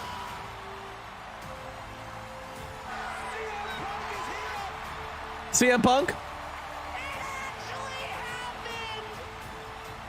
Who's this guy?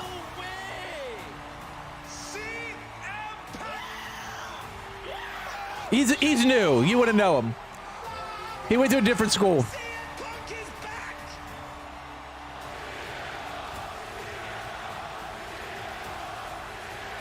Little Jimmy, I want little Seth. That's Phil. Looks like hell froze over. I love Phil. I'm trying to come up with the words to explain to all of you exactly how I feel. I've changed. And this is the truth. She's at home. I'm home. This is where I belong. Over 10 years, you people never forgot me. We'll all have Junior stream someday, maybe. And that's why I'm back, because I love you guys. Angry Joe? No, it's about AJ Lee, his wife. Well, almost everybody. Some people are afraid. April Jane. They're afraid of what they don't understand, but I understand. The competition here, week in and week out, competes. The best of the world. But the best in the world has not been here for almost 10 years. All right, everyone. What was your favorite Punk? And it can be the AEW Punk if it was. But what version of Punk was your favorite? Commentary isn't just false, but it's a lie. Thanks, Foggy. The best in the world is back, and the best in the world is standing live and in living color, and his name is...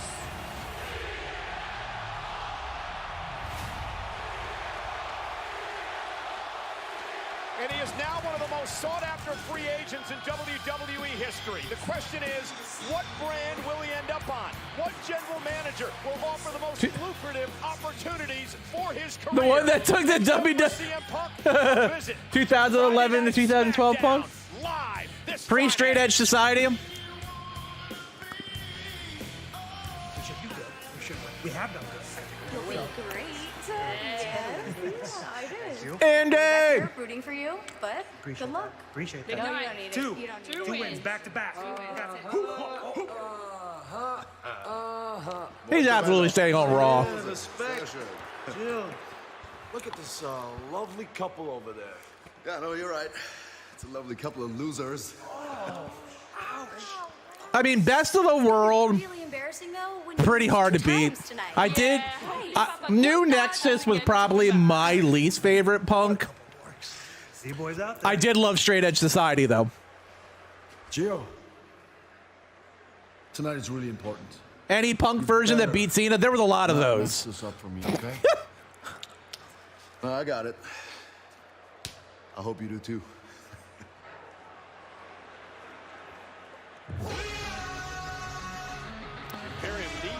Even in all, like, there's just no hype for DIY.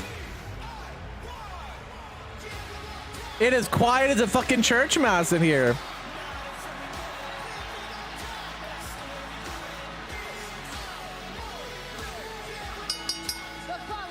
I love Straight Edge. That's my favorite. I love Best of the World a lot. And like, New Nexus was fine, but like, Straight Edge Society was I think was like primo Punk. Inspirational team of DIY looking to get off the starting block in their reunion as a tag team tonight. But in order for Ciampa and Gargano, This really just hurts my soul. Like, Imperium, not once but twice. It's a 2 out of 3. seeing Gargano and Ciampa this meh, it's just rough. On Monday Night Raw.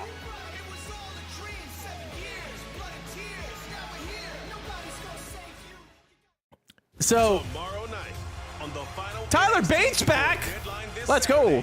It's 2 last chance matches to qualify for the Iron Survivor Challenge. Who else will punch their ticket? So I started with the Fed, like the Fed, like when it was the Fed. Before the Panda came and took its name. Fuck you, Panda.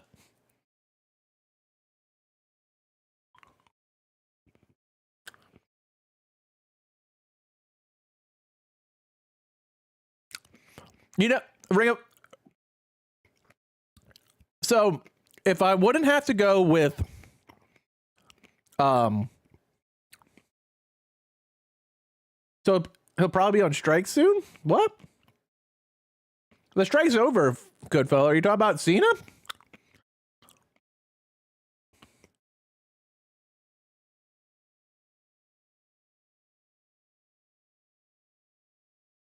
I mean, I thought Cena was always good on the mic. I never thought Cena was good in the ring. He had some matches that were entertaining, but like no one's going to ever say that Cena was like a great technical wrestler.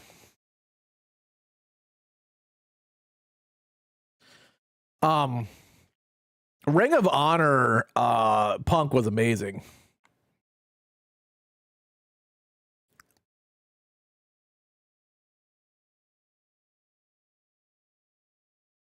What was that Valhalla gimmick before? What are you talking about, Reaper?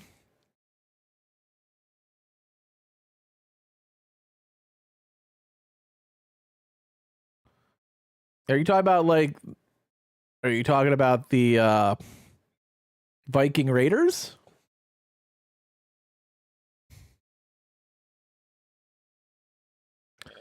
Oh, you talking about, yeah. Oh yeah, the strike's over. They've already signed those contracts. Everyone's back to work. Oh, what was Valhalla's name before? I don't. Oh, rip. Don't bring me down by bringing up El Generico. Like, pour one out for my homie. Man died a hero, saving all those children in a Mexican orphanage from fire. Sarah Logan, thank you. Like, there is no one more heroic than El Generico.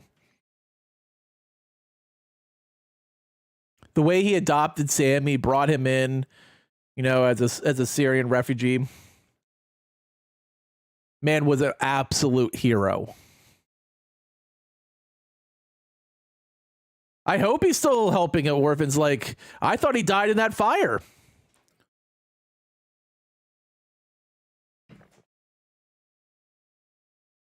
Didn't Generico die? Or did he escape? Then we just didn't know about it. Oh, yeah. They're back to work on it. They already showed the cover script for the first episode. Like the episode titles. But yeah, El Generico was a class act. Yeah. Great performance beat by DIY. They knocked off the Alpha Academy and Indus Shear in consecutive matches before losing to the Creed brothers, who would go on to win. I love Imperium, but do we need 2 out of 3 falls for this? Turmoil. DIY just had a bad draw. Came out so early in the competition. And their opponents, representing Imperium, Ludwig Kaiser and Giovanni Vinci. Okay, so Wade, you've got your ear to the locker room wall most of the time. I agree. What's going on with I think here? Well, that sounded creepy. that Sammy learned a thing or two from El Generico. Absolutely. But that's about it. Like you would from any teacher. Imperium had the perfect draw. They came out last in that entire field against the team who'd already had to compete twice already. It should have been easy pickings for Imperium of old, but they just cannot. There's no doubt that El Generico passed some stuff on to Sami Zayn. But like, you know, that's how it works with any student and teacher. 2 out of 3 falls matchup here tonight between DIY Go Kaiser, and Imperium. Pimpwig Kaiser. Gio Vinci early on, not to mess up this match for me tonight. Yeah, here's what you remember. DIY have a pretty strong history when it comes to 2 out of 3 fall matches. They actually won the NXT tag titles in Toronto in 2016 in a 2 out of 3 falls match, and Gargano won its only ever NXT championship in a 2 out of 3 falls matchup also. Real cardio machines, those DIY boys. Yeah, both of these teams, former NXT tag team champions. Tommaso Ciampa won the NXT title 2 times in his career. So in a 2 out of 3 falls match, strategy? I did not realize, Yokai, you were a Ludwig Kaiser fan. It's possible you do not lose that first fall. You're swimming uphill if that happens. I guess. I mean, if this is what we're calling over, this hurts my soul. Ludwig Kaiser. Very cocky, very full of himself, but a tremendous athlete. I'll tell you point blank, he should be cocky, he should be smug. The issue is right now, results have not been. You know who else loves Ludwig Kaiser? Yokai? And get the job done. Gloat afterwards. Well, you know, when you're a leader, the ring general, the longest reigning intercontinental champion of all time, well over 500 days into his reign, doesn't lose. He doesn't take losing from his team lightly either. Well, Gunther never has an off week. He expects the same of his 2 men, Vinci and Oh, last week's reaction was nothing. Now, Nashville's like notoriously bad crowd. The Tiffy Top, that's right. She sure does. But also seem to be but even in Albany, which is normally a really good crowd, the reaction's is weak. Vinci, what a collision! I have never seen a crossbody that fast before. The running crossbody by Giovanni Vinci. And watch the impact here. Bang! Genuinely, I've been watching this game since the late 80s. I've never seen a crossbody hit with as much. The Tiffy Top. And that's what we talk about Vinci all the time. He's so talented, a tremendous athlete, often overlooked when it comes to the team of Imperium. For me, Vinci really is the Ferrari of the group. Make no mistake, he's perhaps the quietest one of the 3, but man, this guy can go. Low to the kidney area. Kaiser comes in off the tag. DIY. There's no doubt she's in the Rumble this year. Down deep, of course, that the mantra where their name came from. Do it yourself. Great Lion, they are battle hardened by life. She'll get one of the 2 NXTs. Cast iron will to a refusal to be denied. The mat is sinking. That's a battle cry for the Imperium. Ludwig is such a douche. It's so glorious. Funny thing, I get it. The clowns, the jokers of this industry, that's who Imperium hates. There's a hell of a lot of similarities between the likes I remember when he was Marcel. and Gargano and their approach to the approach of Imperium. But with that being said, these two teams cannot stand each other. They used to have to dress in separate locker rooms. Him and Gunther put on some bangers at NXT. Long-standing rivalry. Gargano wants in this match. Who was the other Dudley boys who used to get ragdolled? Spike Dudley? Spike Dudley was something else. Then Ciampa perhaps gets himself a little opportunity to get out of there. And Ciampa trying to make a tag. Kaiser will pick the ankle. And Ciampa with a step up in Zaguri. Spike Dudley never got the credit he deserved, in my opinion. Ciampa didn't get all of it. And again, still trying to create space so he can make a tag. A couple of hands length away. Ciampa underneath. Tag made. Here comes Johnny wrestling. And Johnny Gargano, a former NXT champion, in his own right. I saw Spike do some insane shit in the ECW. Picking up the pace. He did. Jude put it all out there. And Gargano planting Kaiser face first. Like Spike, I saw him do some shit that probably should have got him like killed. He was carted out on the ambulance more than once, and I think they were all legitimate for the shit Spike Dudley did. There was one time I thought that the finishing move for this team. And Vinci drags Gargano, roll up by Kaiser. Kaiser with the there was one time I thought Sabu killed him. Sorry, I was trying to see if they were getting the meat in the middle. There was one time, yeah. There was another time I thought Terry Funk had put him like permanently out. Like there was some wild shit in ECW. Who has to win 2 falls in a row to win this thing. Ciampa takes out Kaiser. DIY's got work to do. Our 2 out of 3. I literally thought Sabu killed him though.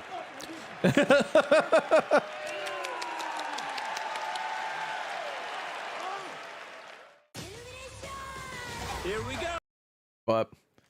But yeah, Spike was fucking crazy. And when you hear Bully talk about him, like he gives him so much credit. Like he knows what Spike Dudley meant to the Dudley boys. Never says a bad word about him.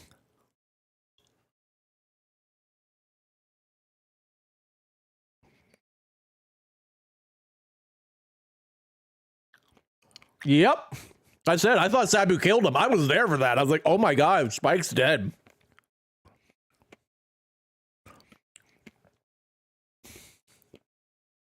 Just give you the main event. It's going to be good. Like, I'm not kidding. Like, we all, like, the gasp in the crowd, like, we literally thought he was dead.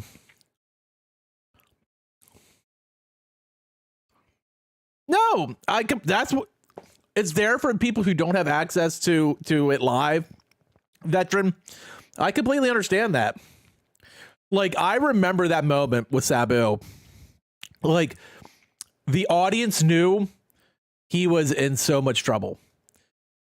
We all knew it was bad. We all saw the landing.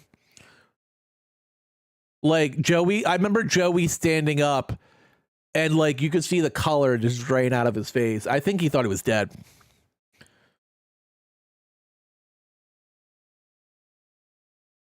I mean, that makes sense, Gio. Like,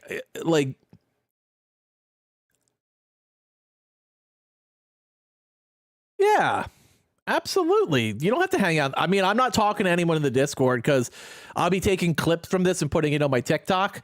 So I didn't want people like talking through me. But I have it in there for people who don't have ability to watch it like live. But I will never forget that moment. Like, I remember my friend leaned into me and was like, we just watched a murder. And I thought he was dead. Like, and I remember him getting carted away on the stretcher and putting like the thumbs up. I didn't think he was even going to be able to move his limbs. Like, we all thought Spike Dudley was dead.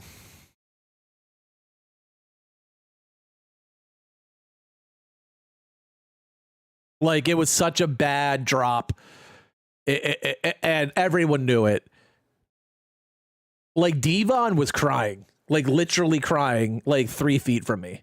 I think he thought he was paralyzed.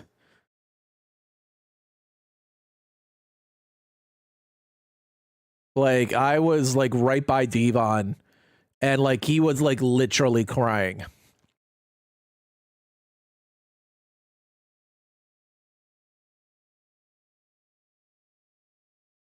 Like, I hadn't thought about that in a long time, but I remember that shit like it was yesterday when we brought it up. But yeah, I thought, honestly, I thought Sabu had killed him. Back against the wall. This is a 2 out of 3 falls matchup live on Monday Night Raw.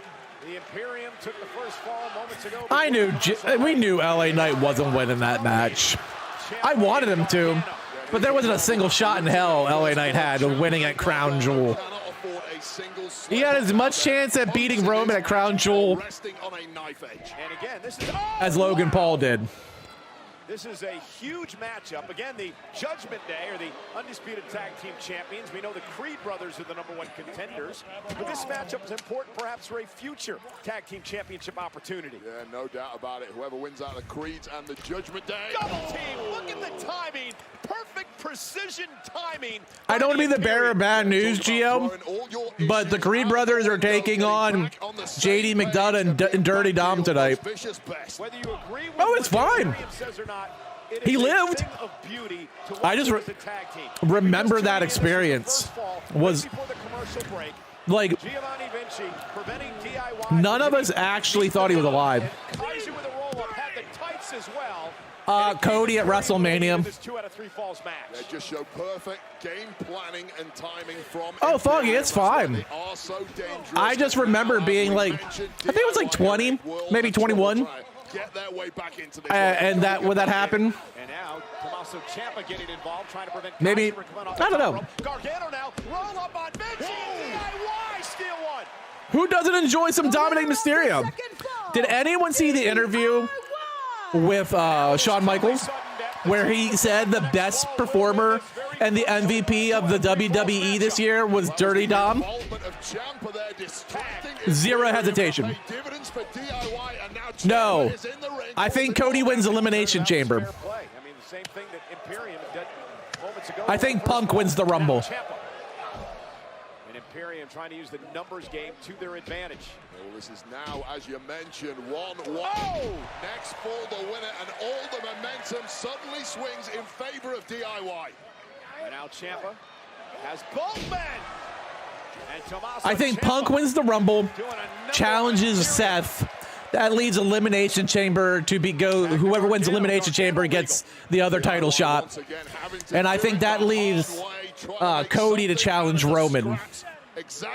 Oh, Brock will be in the Rumble. They already said he's going to be back for it. Gargano stacks up Vinci for the win.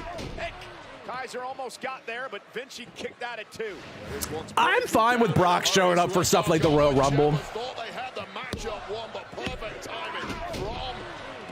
No, I don't think Mysterio's done, but I don't think we'll see him until at least Survivor Series next year. Like in the ring. Heel Ciampa better than face Ciampa. I 100% agree with you. With authority, cover, hook to the leg to win the matchup and a kick out. I'll tell you this, Giovanni Vinci might be. You know, here's another hot take. I think face Austin Theory is much better than heel Austin Theory. Kaiser on the apron, tag will be made. Double team coming from Imperium. This is their finishing move. Kaiser will come off the second rope as Vinci lifts Gargano in the air. Johnny fighting back though. And now Gargano. And Kaiser. And Johnny. Kaiser with a rolling. Wow, that was incredible. Rolling senton by Kaiser. Do you remember when Sid broke his leg? Absolutely. I was watching WCW when that happened. Oh! Nice move. We need to put the moves of Giovanni Vinci in an art gallery. That was absolute perfection. Deserved a victory. He's a face right now. He'll come back as a face. Wait, who's a heel? Mysterio? trying to. Did I miss something? Oh, Brock? Back to his feet. Is that what we're talking about? Moment of the match. 2 out of 3 falls tied at a. Who are we talking about? I saw Rey Mysterio. Is he a face or heel right now? I just see him as a. Are we talking about Brock Lesnar? Oh, Theory. Theory's a heel right now. He's paired up with Grayson Waller. But I think face Austin Theory is actually better. Like when he was with DIY he was so funny. And still to come tonight on Monday Night Raw, the American Nightmare Cody Rhodes, sneak attack by Shinsuke Nakamura last week. Rhodes with a lot to say here tonight on Raw. And don't forget, our World Heavyweight Championship. Who, Theory and Waller? I can see it. I mean, I do like face Austin Theory, and it's sad that we really have never gotten it on the main roster. Showing that appreciation, believe me, I'm with them. Now Kaiser, Ciampa, legal men. Kaiser with an uppercut. He got that Vince rub and just ruined him. Can't stand one another, but my, we have seen some magic in that ring, and it continues. Ciampa, down goes Kaiser. Cover by Ciampa. Well, no, he didn't. Wait a minute. He's going to tag in Johnny. You know what this means? Tactical maneuverings. Make no mistake, they've tried it once. Vinci again going to try to intercept. Dragging Ciampa out of the ring. Ciampa, though, turns things around. Roll up by Kaiser. He's got the tights again, but Gargano kicks out this time. The millisecond away from victory. Ciampa's legal. Kaiser stuck in no man's land, completely isolated with Vinci down. Is the third It's over. charm for DIY. Mid in the middle. Cover by Ciampa. DIY. Oh, God. I thought DIY would win this because they're really just sowing the seeds of destruction of Imperium. The tag team division heating up on Monday Night Raw. DIY continuing their brilliant streak in 2 out of 3 full matchups. But you have to feel for Imperium. They did almost everything right there tonight. Yeah, but the problem now for these two gentlemen is... You're going to explain that to Gunther, huh? You just explain that to Gunther. I'm not taking that chop. You take that chop. I don't want that shit. Shit breaks blood vessels right on my chest. They did. There was some DIY love that makes my heart piece feel good.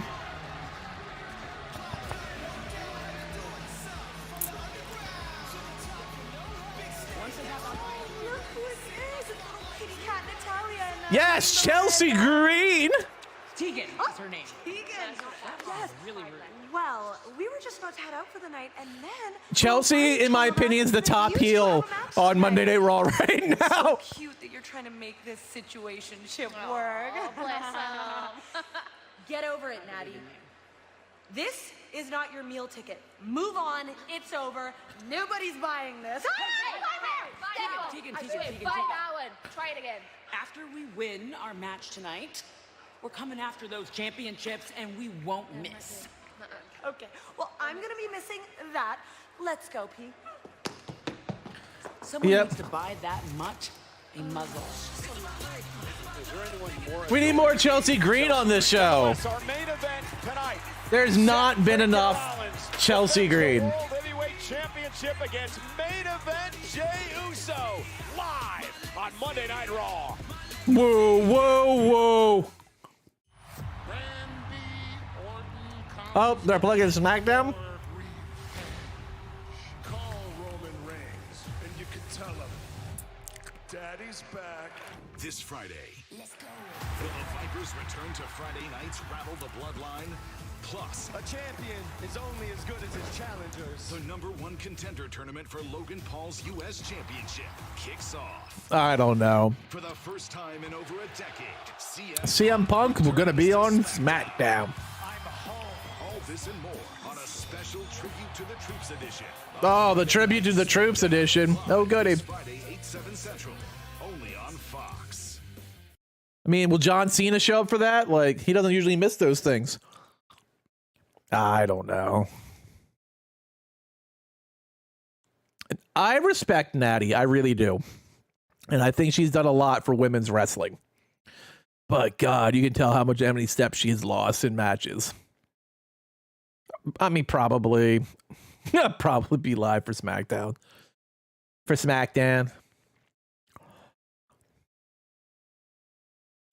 I mean, this hasn't been I'll be surprised. I'll be honest. I'm kind of surprised.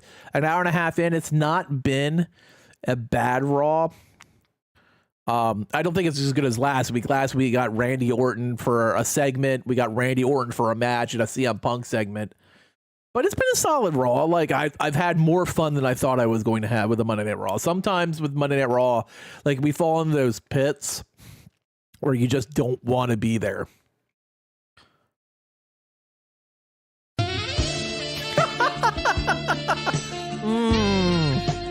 I love it. That smooth sax. A little careless whisper.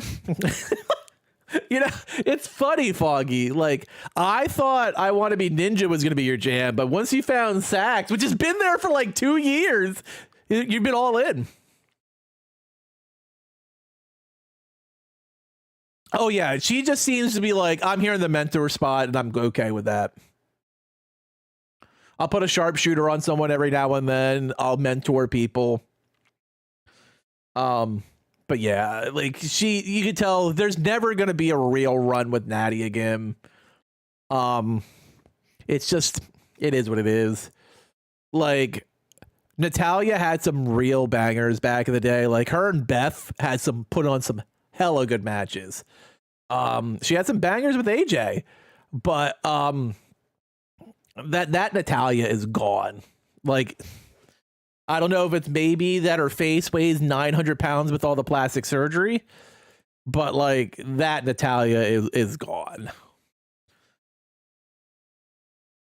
Like, and I love, and you know, I respect the Hearts. Like, I always have. I love the Hearts through and through. Like, I grew up a huge Bret the Hitman Hart fan, a huge Owen Hart fan. My favorite team was the Hart Foundation. I always wanted to be.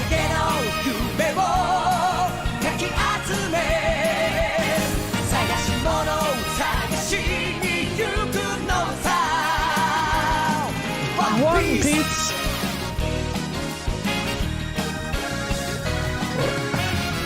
Like, I wanted to be that kid that got Bret the Hitman Hart's glasses.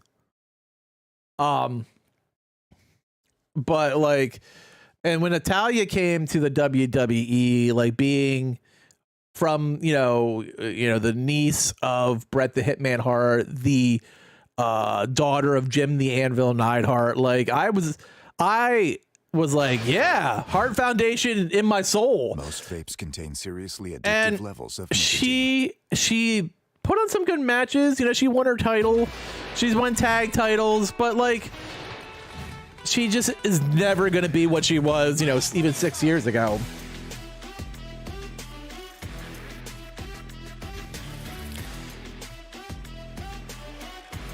Speaking of someone that needs a gimmick change, it's Raquel Rodriguez.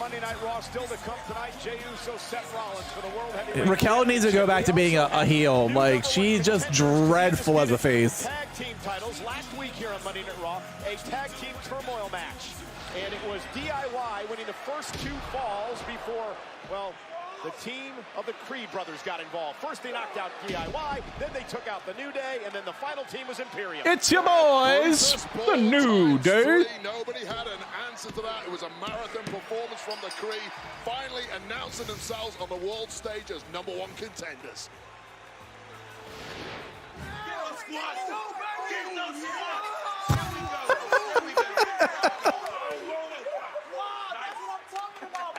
That's why y'all. Hey, how do y'all feel about being the #1 contenders? Hey, we go. Hell of a match last week. Y'all were crushing it.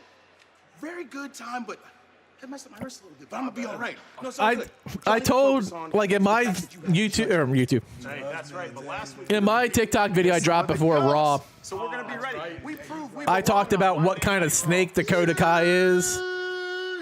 Shush, please. Tazama! I'm proud of you guys. I'm happy for you, but take it from 2 former Raw Tag Team Champions, all right? The road only gets tougher from here. So you guys want to take your training up a notch? Stop on by. Do they have to be alive, Foggy? Of a Gable method. We appreciate that, Coach. We do. But for now, we're going to stick with our secret weapon, Ivy Now. She's going to neutralize Rhea for us. Now, listen, Rhea's one of the toughest women here, but you know damn well I would not back down to her. There you go. Whoa, I already know you can handle Rhea. I've seen those impressive lifts you've been hitting in the gym. Oh, Maxine, don't sell yourself short. You know how strong you got since we replaced those Pilates with back squats? Yep. Tozawa! Assume the position. Oh, wait, what? Whoa. Maxine. Listen, I am always here for an Alpha Academy segment. Always here. No shot. This is happening again. Yep. What's up, my guy? R-Truth got him on TV! I thought you said you're gonna deal with this. Deals? I'm the one that got the best deal on TV. LCD screen, almost flat TV. Man, I've already told you need to leave. R-Truth is back, baby. You gotta leave, JD. How many times he gotta tell you, man? Truth, you're not in the Judgment Day. You will never be a part of the Judgment Day. Get out of our clubhouse. You don't know Dark Truth. Dude, the sofa. I'll get out of our clubhouse. But we gotta tighten up on security. Lock the doors. Guys. JD McDonough doesn't know Dark Truth. Dark Truth was a menace. Like we wanted him on the team. He's acting like he can't get dealt with. Like every. Mommy said no one touches Drew. Mommy me dijo. Let me explain something. Mommy, Rhea Ripley isn't here tonight, and neither is Finn Balor. So I'm gonna take the lead, and you two are gonna handle the Creed brothers. So, Yokai, I agree. LOD, the Road Warriors, whatever you want to call them, were fantastic. Get 'em, boys. But for me, there's only one team. That's right. And that's the Dudleys. Like, the Dudleys, in my heart of hearts, will always be the greatest tag team of all time. That TV black and white. What, looking for the rabbit ears? It's old school. Truth is. The following is a tag team match scheduled for one fall. Introducing first, Caden Carter and Katana Chance. Well, ladies and gentlemen, if you haven't had the opportunity to see Caden and Katana in action, you are in for a treat. Canzero can flat out wrestle. But they are high flyers, and they make one heck of a tag team. I mean, Chance. Sorry, slip of the tongue. In the division. Coming up next, Carter and Chance take on Tegan Knox and Natalya. Tag team action live on Monday Night Raw.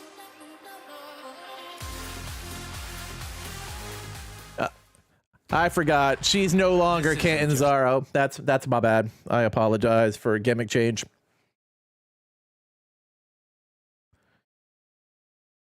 But yeah, if I had to choose one team, like in my opinion, the Dudleys are the greatest tag team of all time. God. If I had to rank my 5 tag teams of all time, like in like 1 to 5, it would be Dudley's number 1, and then I'd have to put the Legion of Doom second, whether it's the Legion of Doom, Road Warriors, whatever you want to call them.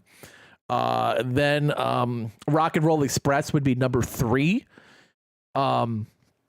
Number 4 would be DX. And then for me, number 5 would be the Hardys. Like primetime Hardys before like all the injuries and drug addictions. Edge and Christian, like 6 or 7. Like they're not making the top 5 for me. They would be after the T-Birds.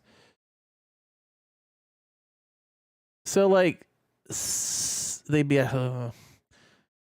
probably 7. So here's the thing. I have a secret, and I've said it before. I absolutely hate Kane. Like, I've never liked Kane.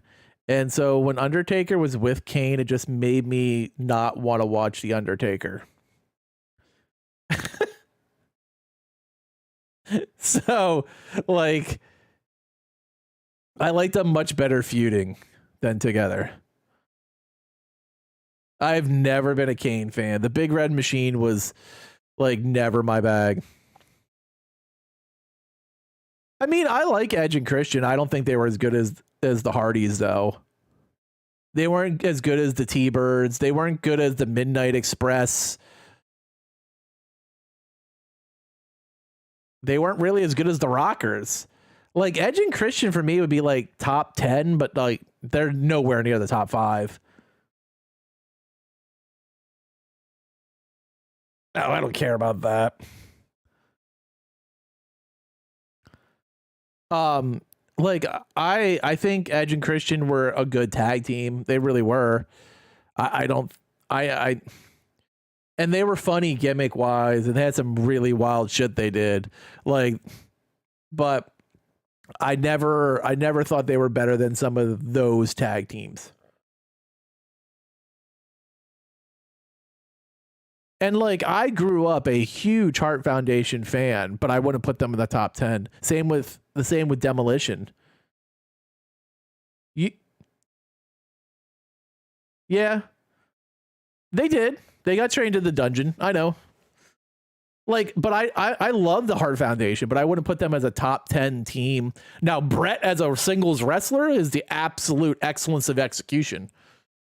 But like, as a team, like, I can't put them top 10.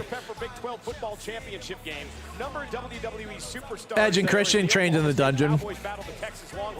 After the Longhorns picked up the win, Texas quarterback Quinn Ewers presented the Big 12 Football Championship Most Outstanding Player title by none other than WWE Hall of Famer, The Undertaker. Congratulations, hook 'em horns!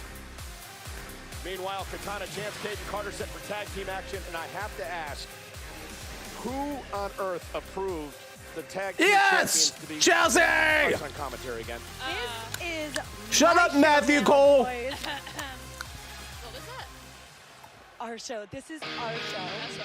I'll be honest with you, Cole. I invited them because I know you. Oh, they were trained by Lance. You're right. What kind of welcome is that? It should be thank you for gracing us with your presence. And you're welcome. Jeez. You're right. That is correct. Also, Canadian. Opponents, the team of Tegan Knox and Natalya. So Tegan Knox and All right, Natalya give away won some the sunglasses. championship match last week against Piper Niven and Chelsea Green. Chelsea, you called Tegan Like, I love Natalya trying to like channel Uncle Brett. Gosh, I am an absolute But mastermind genius wizard girl. but Chelsea's where it's at. What that has anything to do with calling them frauds, but nonetheless, Piper, you said if anyone else wants our titles, it is time to step up. Shut up, Matthew Cole. Bring them all, you line them up, and I will knock them down. And you know, Chelsea will be there too. Quite the duo. I've got to ask you because most teams generally have. I love the perkiness and the pep in the step that Piper has gotten when she got paired with Chelsea. That answers itself. I'm sure that was a rhetorical question, wasn't it? Well, of course, Piper. I'm sure you're the leader. It's not Piper, it's P. Okay. How do you spell P? Is it P-E-E or just the It's letter P? Miss P. Miss P, all right. Caden Carter, P.E. Tegan Knox in this matchup. You have to believe big opportunity for Carter and Chance to maybe earn a tag team title opportunity down the road. Very exciting team as Natalya makes the tag. Carter and Chance have certainly been turning. You remember that time that Dakota Kai ruined Tegan's life at War Games? That was a good time.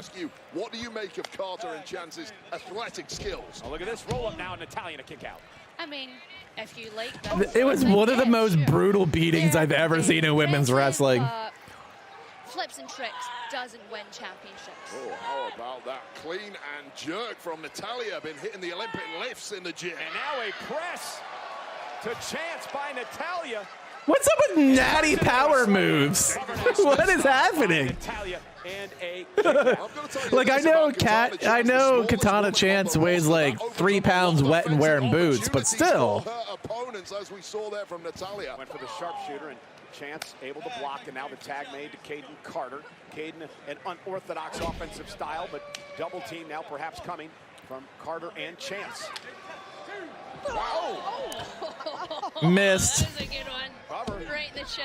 And a kick out by Caden. Not many women in the division would like to be on the receiving They were a little far end out. of this. Would you, Chelsea?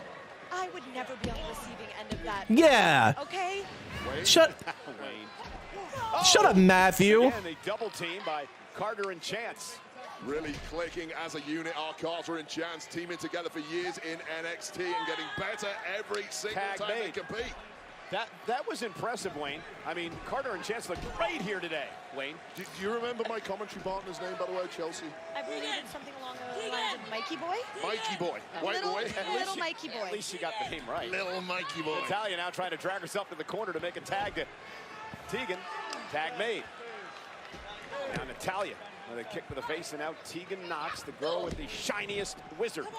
Tegan Knox really building some steam over these past I like Tegan Knox. I really do. I just don't know if they have any idea what they're doing with her. In NXT, it's a reawakening of sorts. Like, I'll admit, when Tegan came back, I popped. Her shiny wizard last week. But I just don't know what they're doing with her. I guess there's a reason a lot of people don't like you. I love you, Chelsea. You're great. There wasn't a question. I want to be ninja. Have you ever heard? Oh, Foggy. I feel like it would do you the power of good to read it. I tag was made. am the author of that book, Honey Bunny, okay? I must have got a different issue. Top rope. Down goes Caden Carter. The problem is Carter's not the legal woman. Katana Chance is. Off the blind tag. Cover now. Natalia will break things up. Yeah, that was a panic mode there for Natalia. Had to break this. This match is not hitting for me. And normally I like Carter and Chance, but like everything seems a step off. I don't know if it's they're just not jiving with Natalia. Oh, the hell of a sell by Natalia. I don't know if it's just they're not mixing well, but it is off. So difficult to contend with. Tag. And now double team by Chance and Carter. Tegan Knox looks down and out. Natalia may be right for the pickings here. And Natalia trying to fight out of this and is able to. And now Natalia looking to show off her power once again. Cover on Carter. Hook of the leg. Kick out. It was an ugly landing for Chance and Carter, whose heads may have collided at some point. Are you guys nervous because you made? No, we are not, okay? This is not sweat.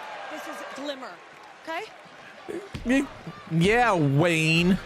Maybe glimmer, but you had a bit of a grimace. They had an NXT momentum, but they just seem like slightly off here. No comment. No comment. And Carter lands on her feet. Natalia went for a suplex. Carter, though, roll through. A kick to Natalia. Oh, yes. Maybe. More of that. That was great. 10 out of 10. Caden Carter getting fired up. Natalia is the ultimate veteran in that division, but even she has never met offense quite like Carter and Chance's. And now look at this. Oh, the cover, hook of the leg, and off the cakes. Carter and Chance with the win. Oh, I agree. Like, I've seen a lot of really good matches with them. This one just didn't hit. So I'm not quite sure. I feel like both teams were slightly off. Yeah, you tell them, Chelsea. Chance with the win off the cake stand, and Chelsea Green. No! How dare they? Piper, get them! Get them, Piper!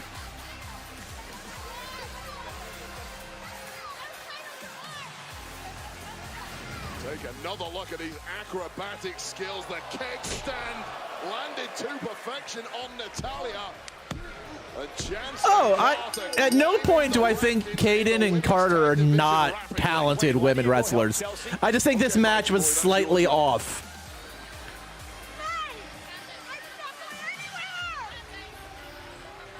As Chelsea throws a temper tantrum. Want to tell you, ladies and gentlemen, Oh, I forgot about Cody Rhodes. We haven't seen him all night. But he was sneak attacked by Shinsuke Nakamura last week. Cody has plenty to say. He's live next on Raw. It's funny. I literally forgot about Cody for some reason.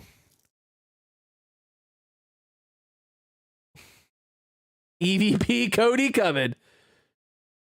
Yokai's gonna be like, fuck Cody Rhodes.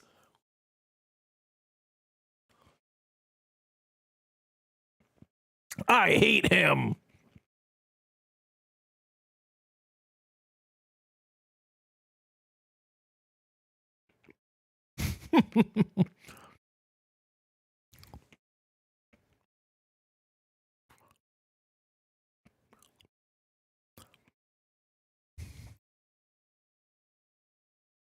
Well, all I have to say is that AJ Styles, you have stupid soccer mom hair.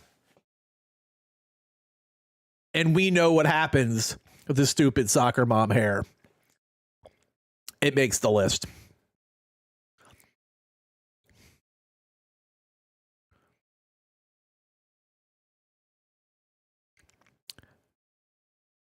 Oh, you'll like my video then, Gio.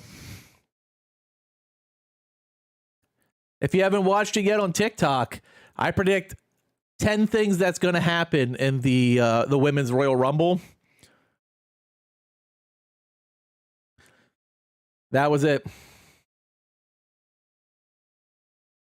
That was one of them, that Dakota is going to turn on Bayley because she's a snake.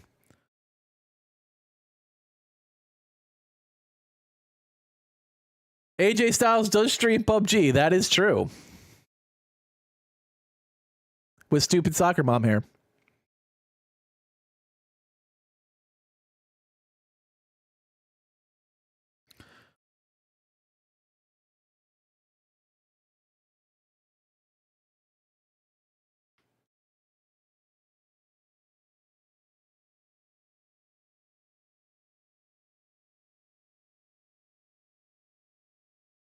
AJ Styles is a gamer though. Dude is in his 137th season of college football wrestling on Xbox 360, and he won't stop playing it until they can no longer make a season.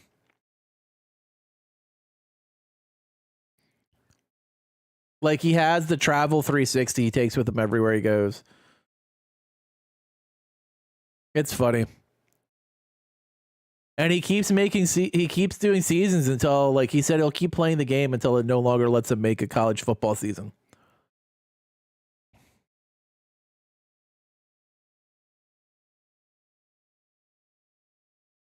He plays on those little travel screens.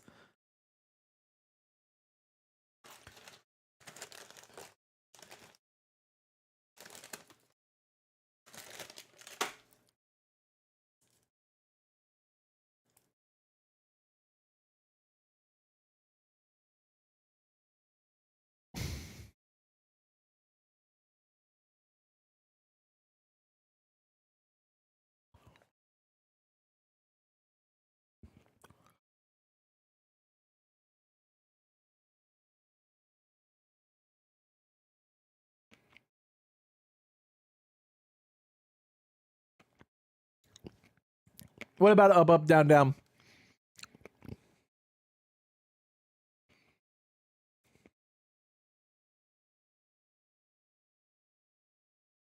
I totally missed the mark on this stream title because at first Drew was being a reasonable heel, and then he just went full heel. That flair and this flair. Deck out your holidays with everything WWE. There's no such thing as too I love how much the flair. punk shirts are always. Thanks, Charlotte. Yeah, I know about it, but I didn't know what I wasn't understanding the reference, like where we were going with that.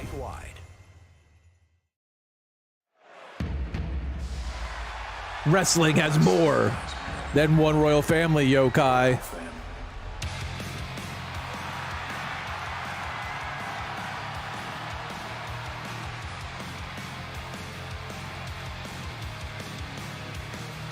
Get that adrenaline in your soul, Yokai.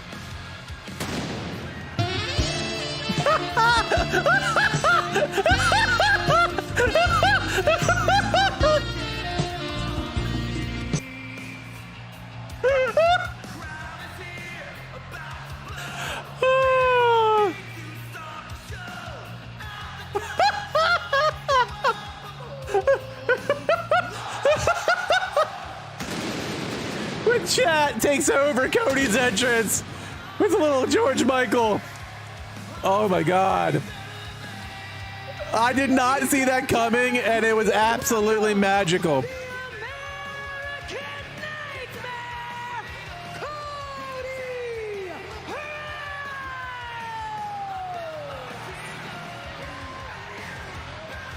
Sexy sax during an awful entrance.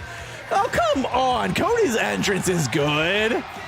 There's no way you can, like, how do you rate Cody's entrance? You just got that haterade in your soul, Yokai.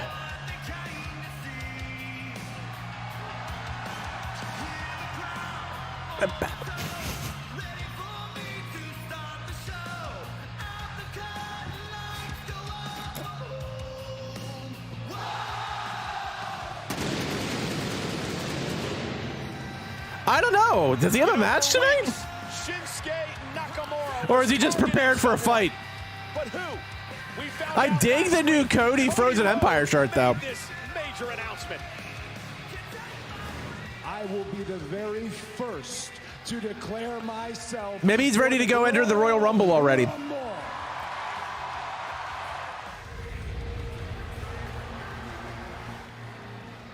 Cody.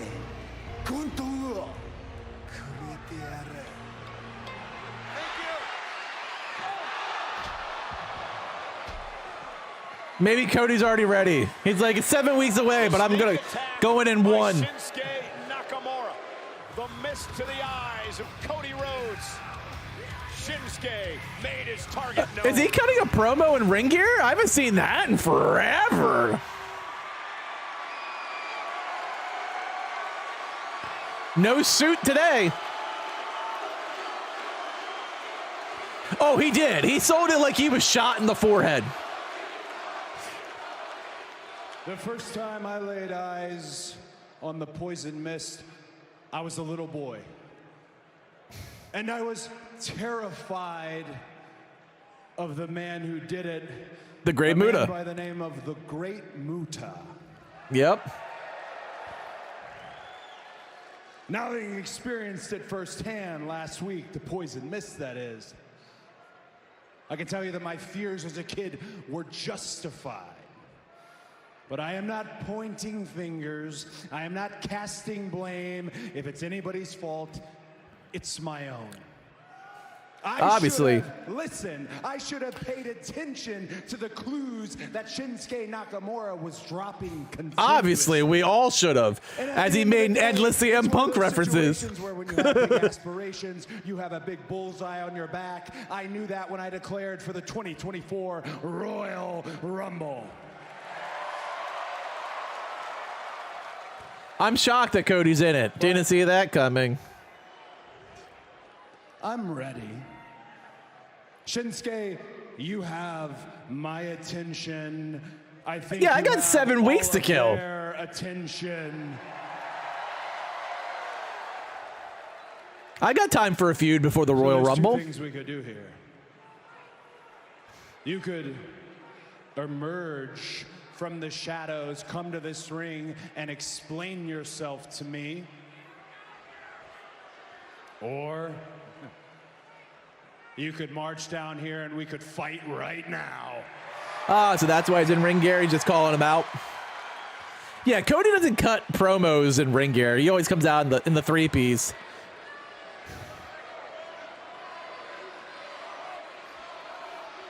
I had a feeling that he wouldn't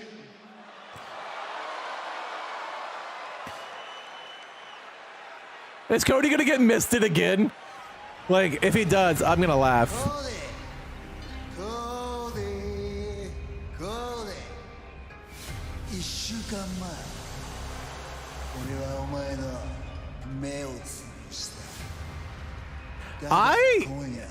Can't believe how much they've made Shinsuke into an anime villain, and I'm here for it. 俺たちが辿った道筋はまさに同じ物語ということ俺もお前と同じようにてっぺんを目指し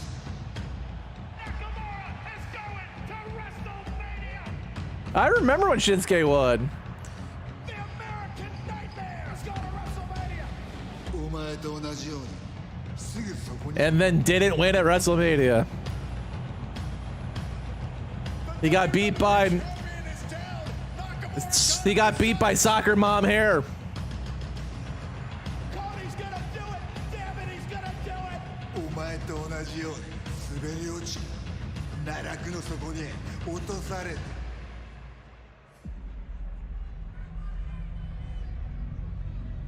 Styles clash. Simply phenomenal. Heyman with the official. Samoan Spike. Oh no, the Samoan Spike. It's so dangerous. The Soccer Mom Hair is phenomenal. No way, Soccer Mom Hair made the list, Yokai.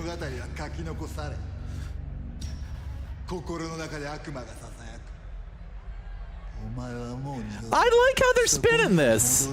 This is clever, and this is something that the WWE has been doing a lot lately that I'm really, really, really liking. Is they're going back and saying, hey, do you remember this story? This is why this matters.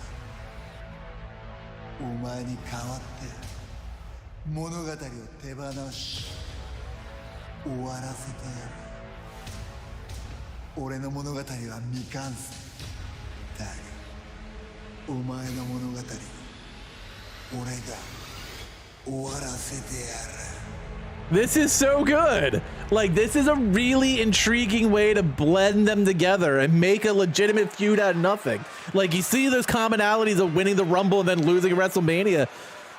I like this. I really, really like this. Are the same? Shinsuke, I appreciate you explaining why you attacked me, and perhaps we've had a similar path. But until you stand in this ring with me, I need you to know I don't rate you, I don't respect you. It has never been part of my story to run from a fight. You keep saying that we're the same. Prove Yep. Triple H is like, you remember when I wrote this? I believe that Shinsuke Nakamura. I really like this. Like, it went from this is fucking peculiar, I don't get why they're pairing together, to that's intriguing because of I never thought of that. Like, yeah, I remember Shinsuke winning the Rumble. I remember Shinsuke losing to Soccer Mom Hair, but I didn't see, like, I didn't put those dots together. Like, that's really, really good. That's good writing. That's good allowing us to remember how the past predicts the future. What I was talking about in the beginning of the show is how all of a sudden the WWE's not every segment is an exclusive bubble. And now the past actually matters. What occurred before actually has bearing on what's happening now, what's going to happen next week. And that's really good writing. In the ring, there was nothing holding him back. Compassion has gone out of the window. Yeah, this time he was able to pull the trigger, Wade, and put Sami Zayn away. No compassion. Realize his faults from the past. So, like, it made me invest. Got the job done. I am now intrigued by Cody and Shinsuke. Use this for TikTok? I will. As Sami Zayn was waiting for medical attention, Drew McIntyre would once again attack him backstage, and he made his reasons pretty clear. You just like me calling him Soccer Mom Hair. Is that what it is, Gio? Nothing like you. Look me in the eye. Look at me. Look at me. Nothing like you. You brought this on yourself. Boom.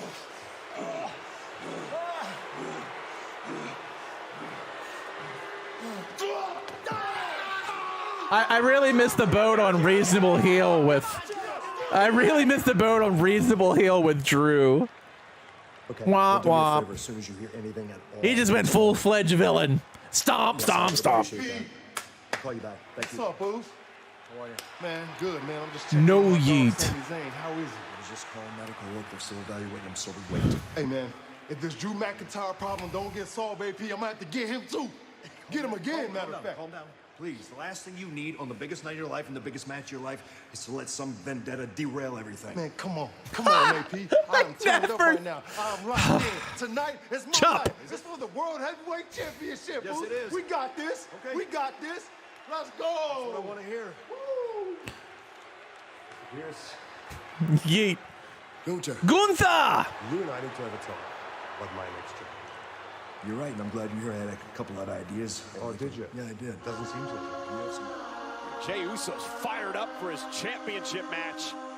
Later tonight. Gunther is an absolute monster. I'm intrigued where they put him. Obviously, he'll be entering the Rumble again. Once again, as Intercontinental Champion.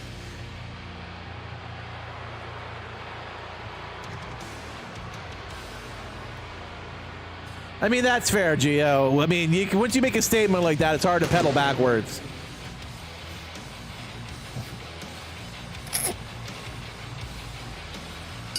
The following is a tag team match scheduled for one fall. Introducing first, the team of J.D. McDonough and the NXT North American Champion, Dominic Mysterio! So Wade, Rhea Ripley's not No here. yeet. Balor is not here either, so Damian Priest had no problem sliding right into the role of leader of Judgment Day. And he told Dominic and J.D. McDonough, go out there and show the Creed brothers, who are the #1 contenders for the tag titles, show the Creed brothers why the Judgment Day run the tag team division. There's no way that Jimmy and JD beat the Creed brothers. The impressive Creed No, brothers it's the mommy shirt. against Dominic He's and wearing J.D. pants like McDonough. always. He just wears the mommy shirt around his waist. Next on Monday Night Raw. Yeah, that's the Rhea Ripley shirt. He wears that around his waist and then he takes it off when he actually goes into the ring. He's been wearing that for a couple of weeks now. Well before the Survivor Series. But no, I love what Triple H is doing right now. Like, that instantly made me feel invested, intrigued by something that last week I just like, well, that was random as fuck. Like, it went from why the fuck did he miss Cody Rhodes to, ooh, that's good. Like, I feel like Triple H was using this Shinsuke promo to drop all these really cool CM Punk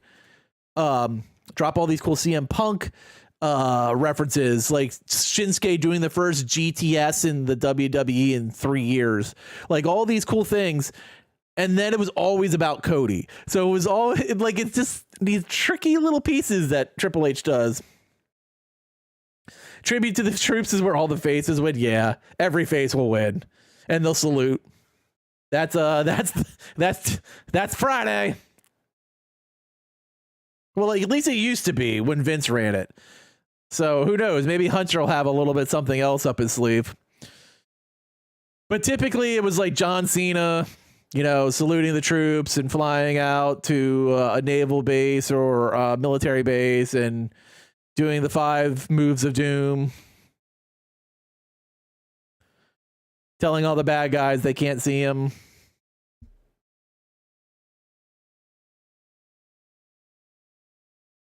But yeah, I'm really excited to see where this goes.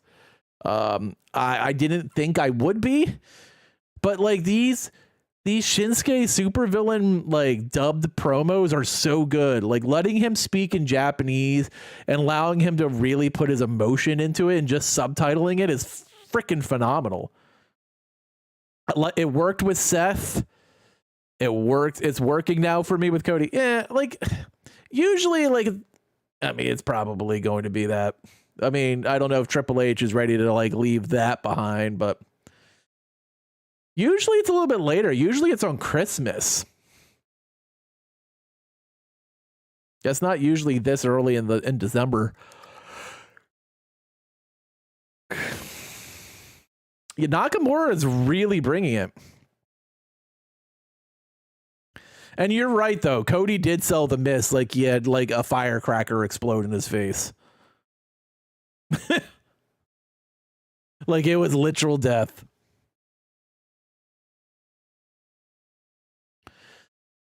I have never been a huge fan of face Shinsuke. Like, I think Shinsuke has always been a great performer, but heel Shinsuke is really, really intriguing.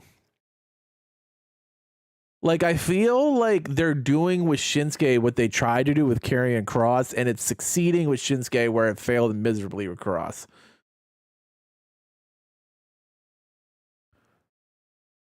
Like, Kross hasn't hit since NXT. Both of his WWE main runs have been dreadful. Dominic Mysterio, J.D. McDonough of the Judgment Day set for tag team action.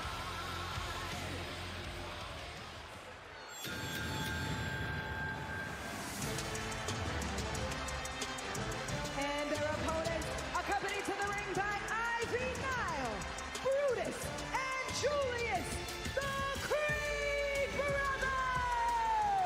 They won tag team turmoil last week in impressive manner, and now the Creed Brothers will have a future tag team championship opportunity against the other two members of the tag team of Judgment Day, the champs, Finn Balor and Damian Priest.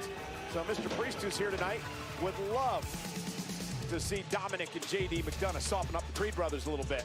Yeah, no doubt about it. For Dominic Mysterio and J.D. McDonough, the mission is simple. I did not. Beat the hell out of the Creeds, expose their lack of experience at the very top level, and yeah, soften them up for their imminent challenge at Tag Gold. Easier said than done, perhaps. And this will be Brutus Creed starting things off against Dominic Mysterio this coming Saturday.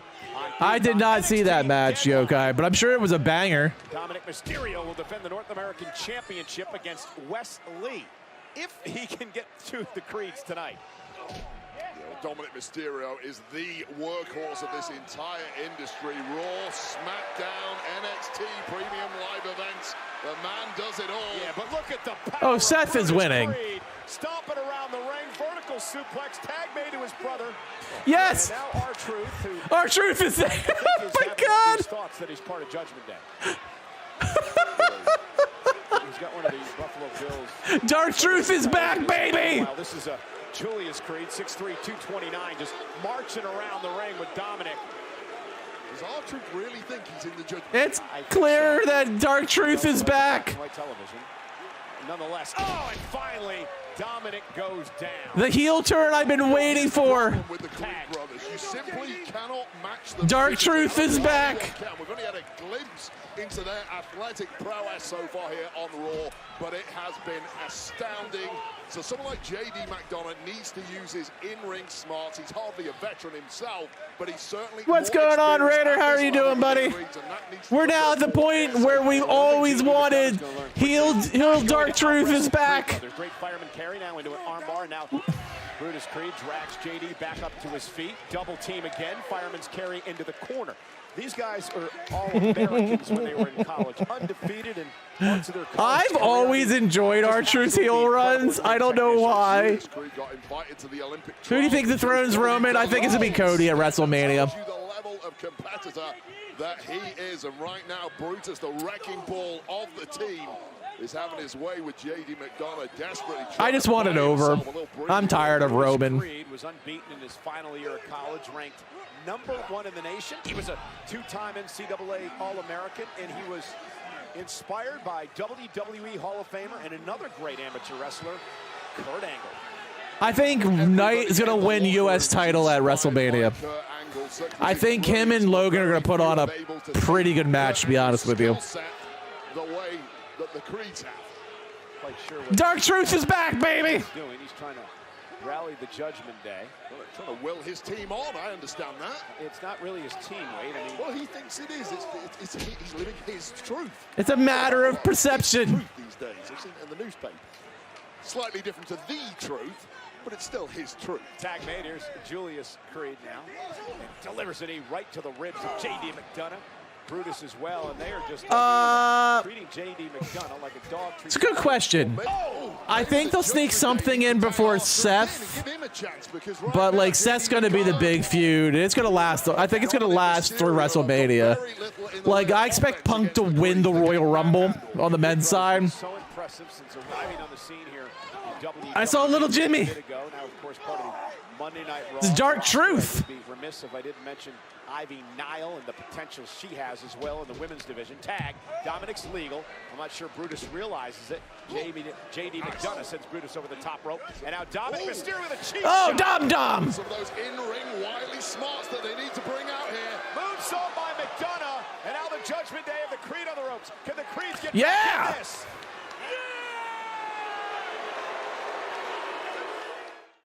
At Domino's? Oh, that's understandable. Like, there's no way Seth loses his title on Raw tonight. I mean, we could see this drag out a bit, though. They could go from Rumble to WrestleMania with setting up Punk and Rollins. Like, that could happen, Raider. Like, I expect him to win the Royal Rumble, show up to Raw the next night, call out Seth. And then, of course, at that point, you're already looking at, almost February. You're looking at 2 months. I mean, I don't see they're going to probably sneak anything, so it'll probably be Seth Rollins. You'll see the highlights on the Instagram page. Enjoy, Veteran. Thanks for hanging out tonight. But so, yeah, I don't really think they're going to sneak anything in before the Rumble. He might have a match or two with someone, but I think Seth's going to be the first big feud. It's a long time. Yeah, 3 hours is a long show. Oh, Brock's absolutely coming back for the Rumble. He'll be in it. I don't think he's going to win, but he'll be Brock. He'll show up. The fans will pop. And then, he'll probably stay around for WrestleMania season because that's kind of what Brock does. He might even stay through SummerSlam. Who knows? Like, he usually works that half of the year, and then he usually leaves again if he's not champion. So I think we could see, Brock show up for Royal Rumble, work his way into a match for WrestleMania, something better than Omos this year, and then maybe stay for SummerSlam, or he might go back to his ranch. He doesn't like to be around in the fall when they're harvesting. I mean, that's Brock. He's a part-timer, and that's okay. Like, it's okay when the part-timer is not the champion. Like, that's the problem with Roman. Like, Roman is a part-timer who's been a champion for 3.5 years.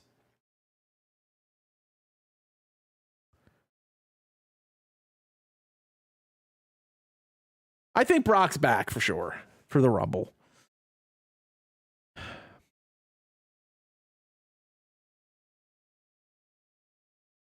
I can tell you Cena will not be in the Rumble.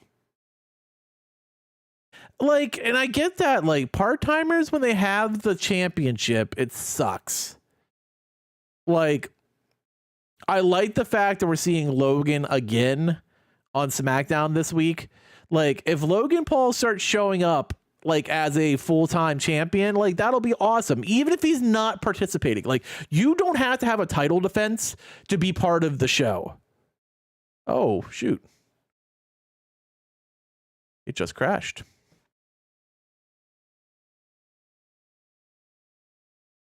My stream just crashed. Womp womp. So, like, that's not mandatory. That's cute. But, like, I hate when champions aren't, like, involved. All right, it's good. There's Dom. Doing what Damian Priest asked him to do. Show everyone why the Judgment Day runs the tag team division, because they're having their way with the #1 contenders for the tag titles, the Creed brothers. Fringe member of the Judgment For me, Day, R-Truth is loving R-Truth is the new honorary Judgment Day member. He had to battle for months wants to get in. Maybe that's what Truth is wearing a purple bandana on his outfit. Those are the colors of the He also has a Judgment Day T-shirt on, and he told us during the break that he's part of the group, which I don't get, but nonetheless, here's Brutus. Look at the power of Brutus Creed powering Mysterio up into a suplex. That is absolutely incredible. Three amigos from But yeah, Dominic Mysterio. I'm okay with, like, the Royal Rumble is the perfect time for a part-timer to show up. No, I don't think MJF will cross over.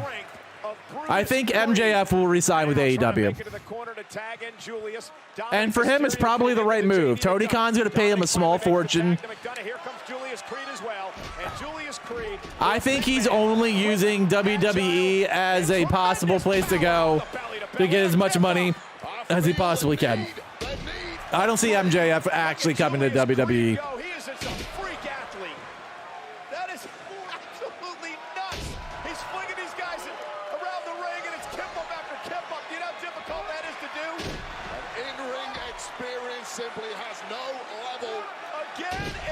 And I don't think there's anything wrong with that. Like, AEW is the second biggest promotion.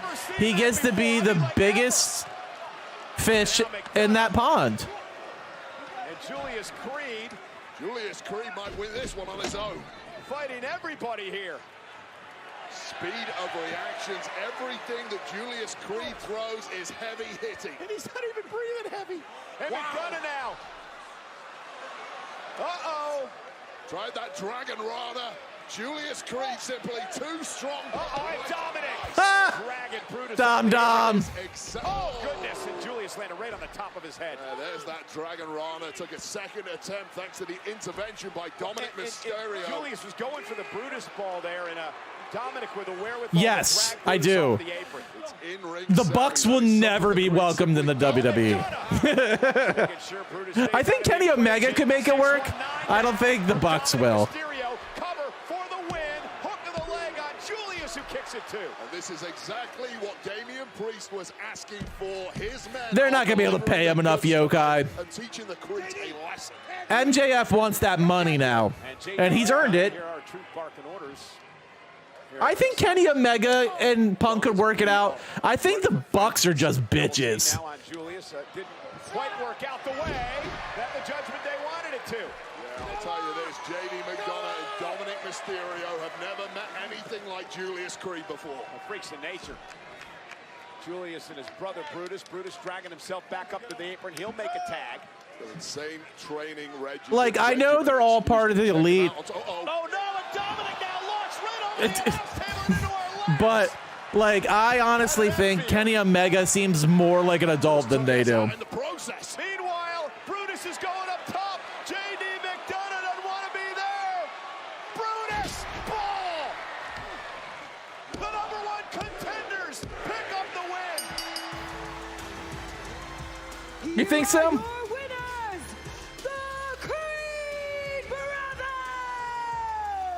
Well, it all went into meltdown for the Judgment Day there just when they had the upper hand. But if these Creeds connect without Brutus Ball, it is over. I don't think they had the guts to come to the WWE, to be honest with you. Couldn't happen to a better guy. And then the Brutus ball from Brutus off the top rope to JD McDonough. And the Creed brothers prove why they're the #1 contenders for the tag. I think they need to have that power of being EVPs. I don't think they have, and I didn't say I don't think the WWE would offer them a contract. I just don't think they would come. How impressive are these two? It is a level of in-ring savagery that this division hasn't seen before, and momentum continues. I mean, to build for the #1 contenders. Well, the Creed's a force to be reckoned with. Fair enough. As is I don't like the Bucks at all. Never have. So, like, I'm okay with them staying in AEW. I think they're horrifically overrated. SmackDown, and I can give you the guys that took you out. Ladies and gentlemen, the bloodline is going to make... The moment they did that buckshot shot at, they did that fake buckshot knee collapsing shot at Punk, they were dead to me. Solo Sikoa and Jimmy Uso going after Randy Orton, but Randy Orton would take on the Bloodline. Remember, it was the Bloodline who put Orton on the shelf for 18 months, and here comes LA Knight helping out. He's got an issue with the Bloodline as well. Just in the nick of time, evened up the odds and brawled all the way to the locker room with Solo Sikoa RKO. I'm not a Bucks fan, and I'm not even. I think Kenny Omega is a very good wrestler. I think the Bucks are fucking annoying and overrated. Hey, Paul, you can call Roman Reigns, and you can tell him, Daddy's back. I don't know. I actually thought Jay White would have been smarter to take the WWE deal, but he went to AEW and he's doing his thing now. So we'll see. I wanted to say this to you, so you heard it directly from me. I invited CM Punk to be here next week. Yes. And I intend to sign him to an exclusive Raw contract. It's not for me. I never want to see it. No. Zip it. I don't give a damn, all right? You do what you got to do. But when he shows the world his true colors, and when this blows up in your face, you do me a favor, all right? You stay out of my way when I do what I got to do. Deal? Fair enough. Good, because what I got to do They're already right planting now the seeds. is get ready for main event Jey Uso. I got to get ready to defend my World Heavyweight Championship against one of the best in the world. We talked about it last week. Jey Uso earned this. Jey Uso earned this title match. Do I think Riddle's AEW bound? Probably. I mean, Man, appreciate the respect. I don't see why they wouldn't hire him. But it took me almost 15 years to get this opportunity. As long as, I mean, if he's clean, I don't see why he I'm wouldn't. telling you right now, you're But looking at the new he's a headache. champion tonight. You feel me, Seth? You feel me? I know why the people want the. I mean, it's just basically been this argument over who's the better tag team, the Bucks or the Usos. I get why people want that, but Because I feel like could very well happen, Gio. the first chance I get. Ooh. This is about as friendly as we gonna be. And I guess it is, Oos. It's my night, Oos. It's my night, Oos. Yeah.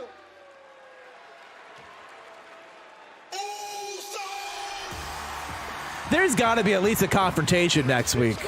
Like, they are laying this down. Yeah.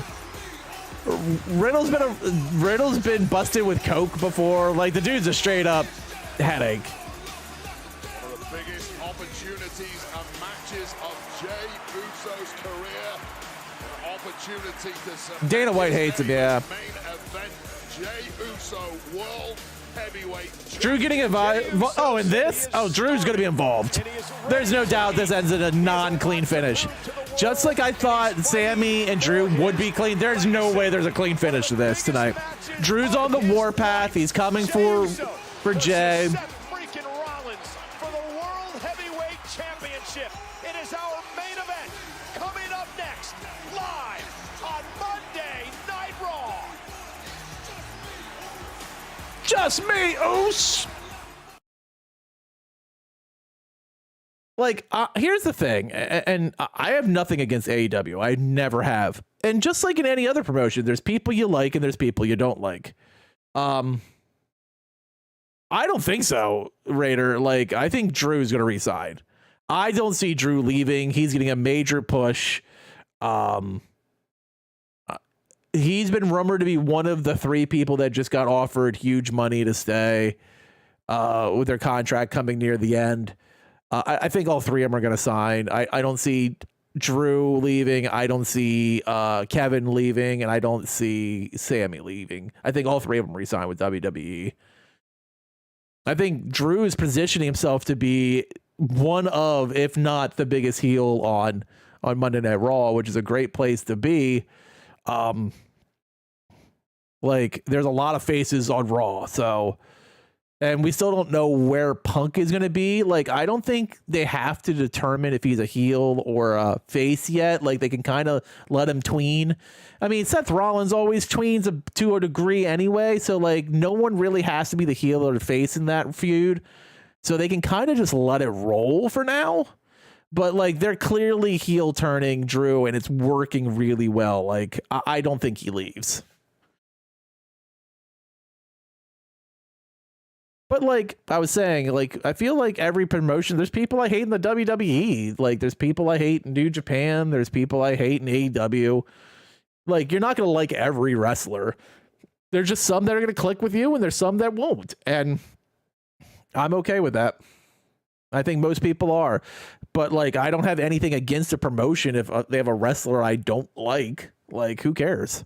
Like if I don't like the Bucks, it doesn't change that my respect for what AEW's built in 5 years.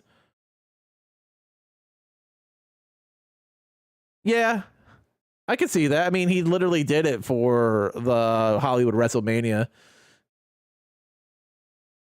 But no, I don't think Drew is leaving. I think Drew resigns. I'll be honest with you. I could easily see Drew winning Money in the Bank.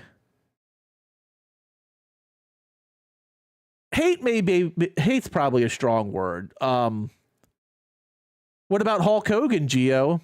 Do you hate Hulk Hogan?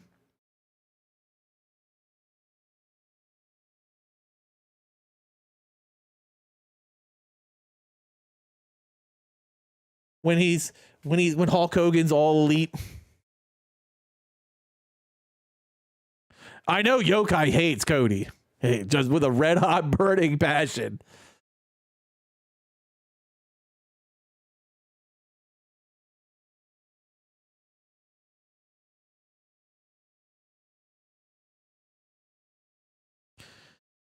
I mean, I think Judgment Day is a good heel faction. I don't know if I feel like at some point they gotta cash in the Money in the Bank. Like they're really dragging out. Like we're gonna go past the Rumble probably.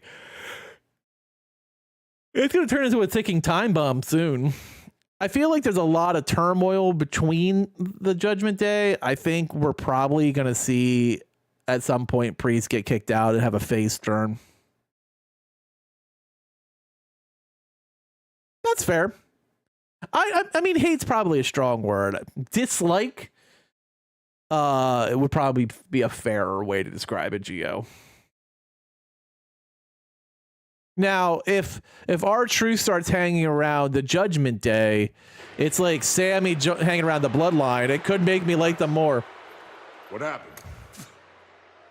R-Truth, man. He's out there in a Rhea Ripley top. It wasn't Truth. Those Creed brothers are the real deal, man. You and Finn gotta watch out. You guys got them, but they're legit. All right, fair enough. Go get cleaned up. Well, that tag title match happens in the future, but more immediate is next week. Monday Night Raw, Cleveland, Ohio. It is Ooh. official. Cody Rhodes. Cody and Shinsuke next week? I'm intrigued. Story to an early conclusion and kickstart his own story. It's just announced next week for Monday Night Raw. And CM Punk is the best in the world. Agent. He's also a busy man. He appears this Friday on SmackDown, and again, He was talking to Adam Pearce. right here on Raw. Oh, and was Gunther in the background? Did I miss him? No, did I miss Gunther? Meanwhile, Jey Uso in one of the biggest matches of his life, and you got to wonder, when Raw gets to Cleveland, Ohio next week, will Jey Uso be carrying Now we have to the deal with World Seth dancing for 15 minutes. Championship? It looks like he's carrying the pressure of the world on his shoulders right now. That is a nervous Jey Uso.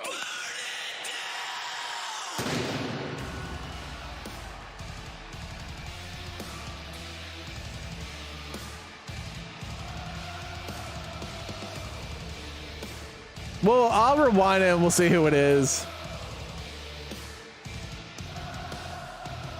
After the match, of course. I didn't see him talking to anyone. I missed him. I was busy looking at Priest.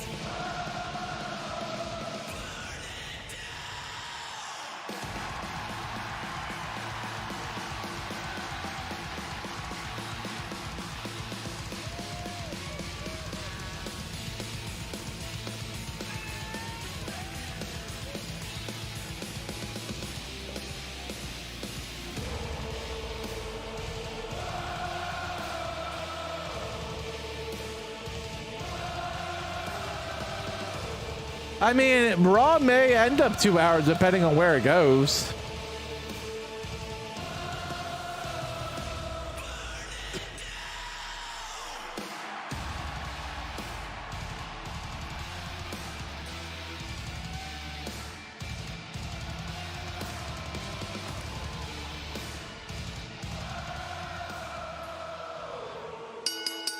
The following contest is scheduled for one fall, and it is for the World Heavyweight I mean, yeah, it's only 10:35. Like, some shit's going down.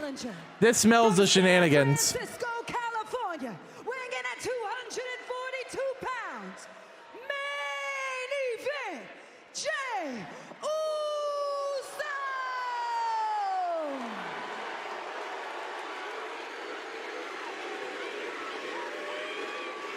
And his opponent, he is the World Heavyweight Champion, Seth freaking Rollins! We don't know where Raw's going to be at yet, veteran. That is the only one that doesn't have a locked-in home yet.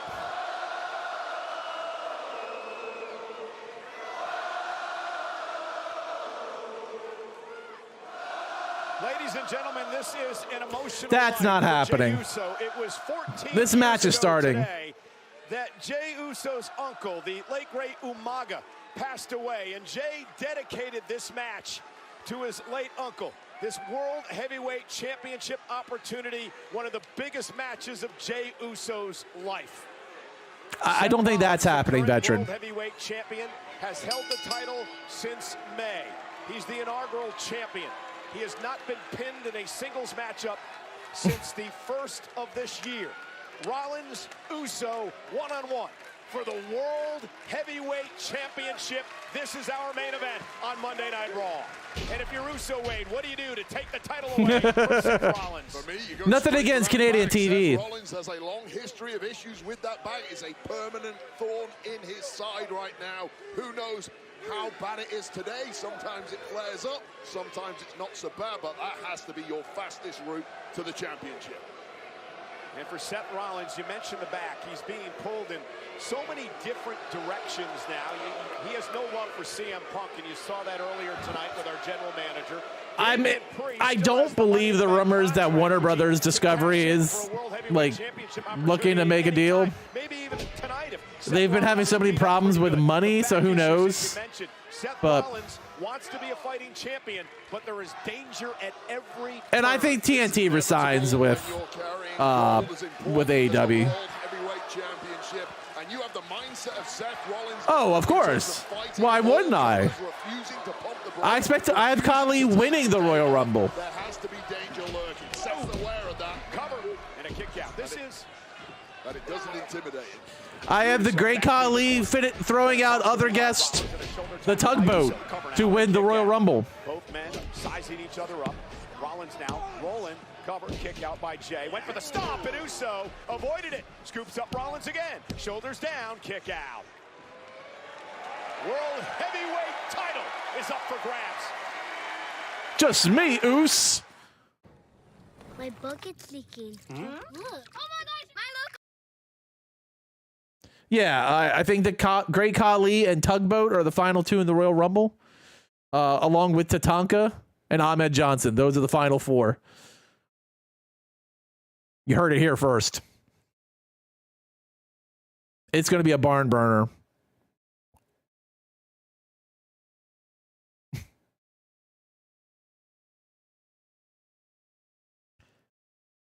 It's narrowly those four. Repo Man was right there.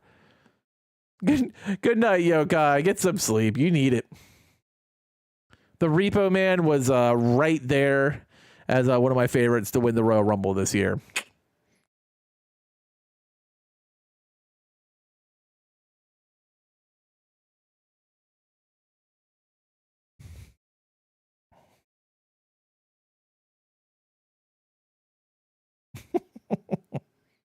Not buying those predictions. Fair enough.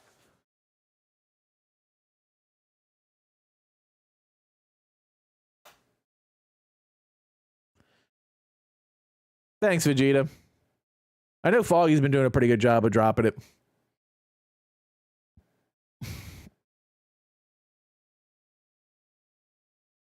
Shit should get real now with Seth and Jey.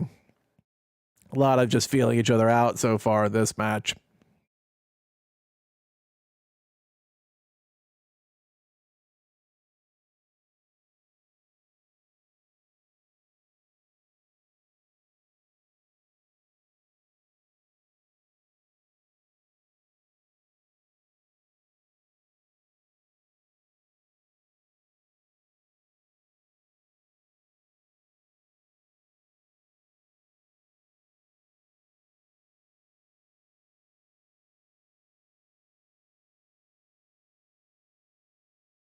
Would you rather be probed?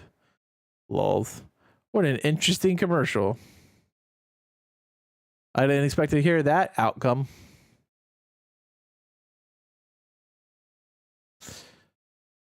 I'll be honest. I want Zack Ryder back in the worst way, but like, if Matt actually comes back, I don't think he ever comes back as Zack Ryder. Like, I think it'll be Matt Cardona. Which, don't get me wrong, Indie God Matt has been great, but like, I do like a little woo woo woo in my life.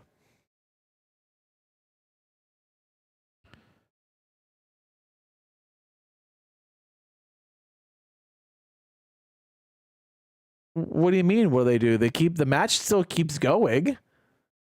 It doesn't stop.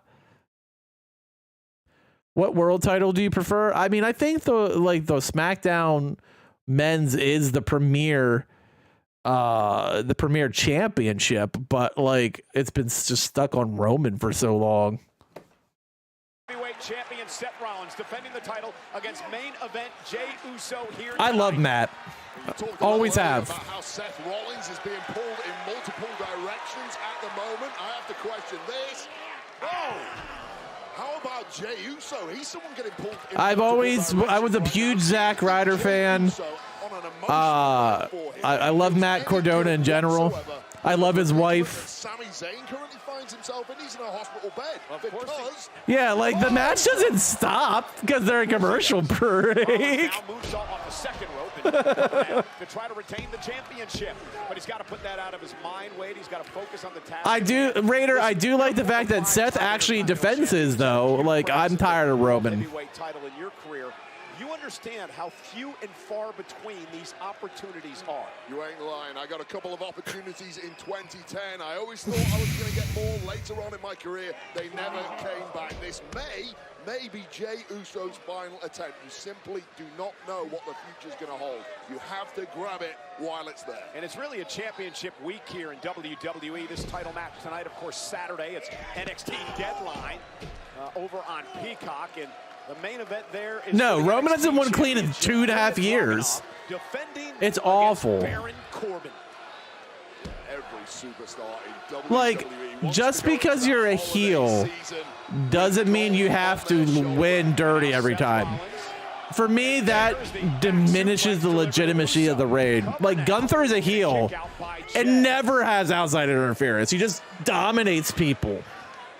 Mentioned it time and time again. Like, I have nothing against a heel having a dirty win here and there, because like that's the point of being a heel. But like, it doesn't literally have to be every single fucking defense. The question is, can he reach those world levels in singles against the very best in Seth Rollins? He's an 8-time tag team champion, longest reign ever at 622 days. Trying to get over the hump to win his first singles championship in WWE. Like, if you want to make Roman seem like more of a big bad boss, he should win once in a while. Jey Uso with that floating neck breaker. Is it enough to put him away? This is for the championship. Hook of the leg and a kick. Oh yeah, Triple H won every now and then clean as a heel. It's hard against the canvas on this one. Nice pop-up version of that maneuver. Rollins in agony, but we know how deep he can dig. He's done it time and time again. You want to win that championship against a man as good as Seth Rollins, you got to pry it from his hands. Rollins, a 5-time Like, most heels have a clean win in here. Like, you got to mix them in. But, like, Roman's become so predictable that his matches have just become unbearable to watch. Backbreaker by Uso. Cover again on the champ. And a kick out. And again, the backbreaker to the well-documented injured back of Rollins. But, because, like, it's just like, all right, Roman's going to do some Superman punches. He's going to do spear, maybe a guillotine, and then he's going to get hit with a finisher. He's going to lose, but he doesn't lose because the ref is distracted by his family. Then his family is going to interfere. He's going to hit a spear, and then that's the end. Drops Uso to the apron. Seth Rollins pushing through the pain But that was a tag match. They don't count. And realize how much that hurts. Now try defending a world championship on global TV against one I don't think The Rock ever wanted to lose to Roman. Uso perhaps for a pedigree. Jey trying to block. Now Jey Uso from the apron. Rollins trying to hang on. Trying to slip underneath. Seth lands on his feet. Jey in trouble. Seth Rollins. Buckle bomb. Buckle bomb. Now a right hand. DDT. Jey's got to get him in the ring. Remember, Rollins. The Rock won't lose to Roman, and Roman won't lose to The Rock. That's why that match has never happened. And it's never going to. Like, people that think The Rock and Roman are going to wrestle are out of their fucking mind. It is never happening. It was a rough DDT. Well, the Roman thing's been stale for a year. Like, the only thing that breathed the life back into Roman's reign was the fact that Sami did it. If it weren't for Sami, I don't think anyone would have cared. Like, Sami bloodline story got so good and people got so invested, it allowed him to drag Roman's fucking title reign out even further.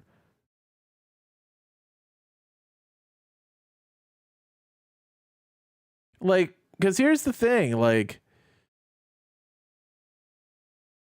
I mean, are we thanking Sami for a longer Roman reign? Is that what we want to do?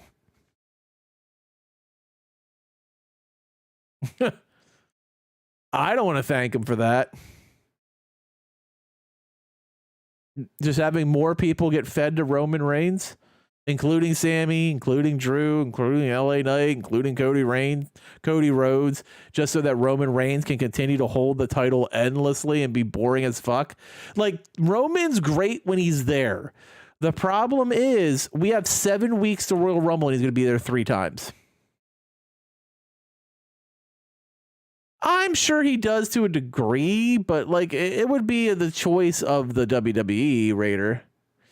But like I guarantee you, like The Rock would want to come in and win that belt, and like I just don't think they're gonna do that. Like I don't expect that Rocky would want a job to Roman.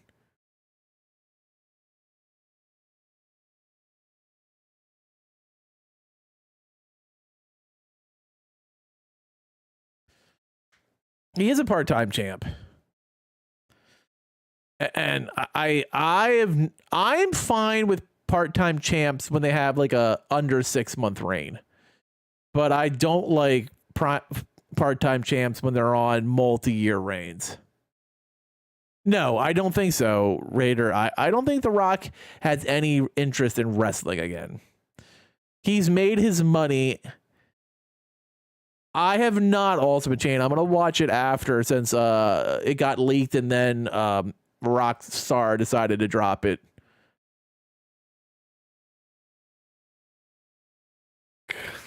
But I have not seen it with my own eyes as of yet. But like, that's the part. Like, I don't think The Rock wants to come back for that, and I don't blame him. Like, he also doesn't want to come back and look like Cena did on this run. Like, Cena was putting everyone over, but he looked like fucking ass. Like, even more ass than usual. Like, Cena's washed. And we can all accept that. Like, Cena's done. this Saturday. The deadline, I can shape my future when I become the NXT champion. You want NXT championship Like, match? every match Cena's had this year have been awful. For the NXT championship. The Cardiac Kid overcomes the odds again. Dirty Dominic Mysterio, Wes Lee for the North American championship.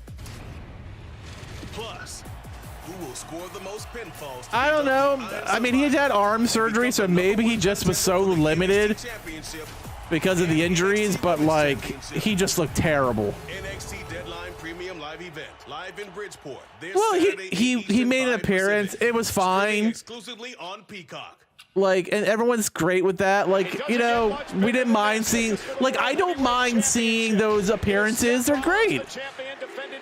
They're nostalgia bursts. But like, if you're gonna come back for an extended run like Cena did, you can't look like that.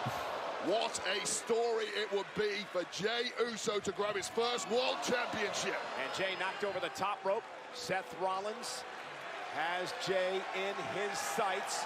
Rollins. I don't think it happens. Gonna deliver a suicide dive and driving Uso. I would love to finally see Punk and Stone Cold. I don't think it happens.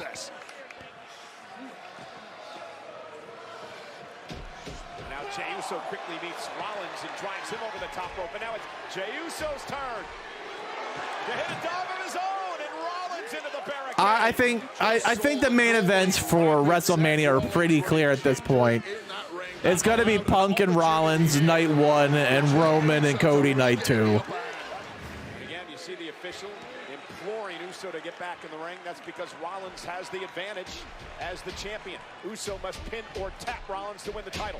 Collision, center of the ring, both men down. I always love the double crossbody spot for some reason. Like, it just looks so badass when they both fly through the air and slam into each other.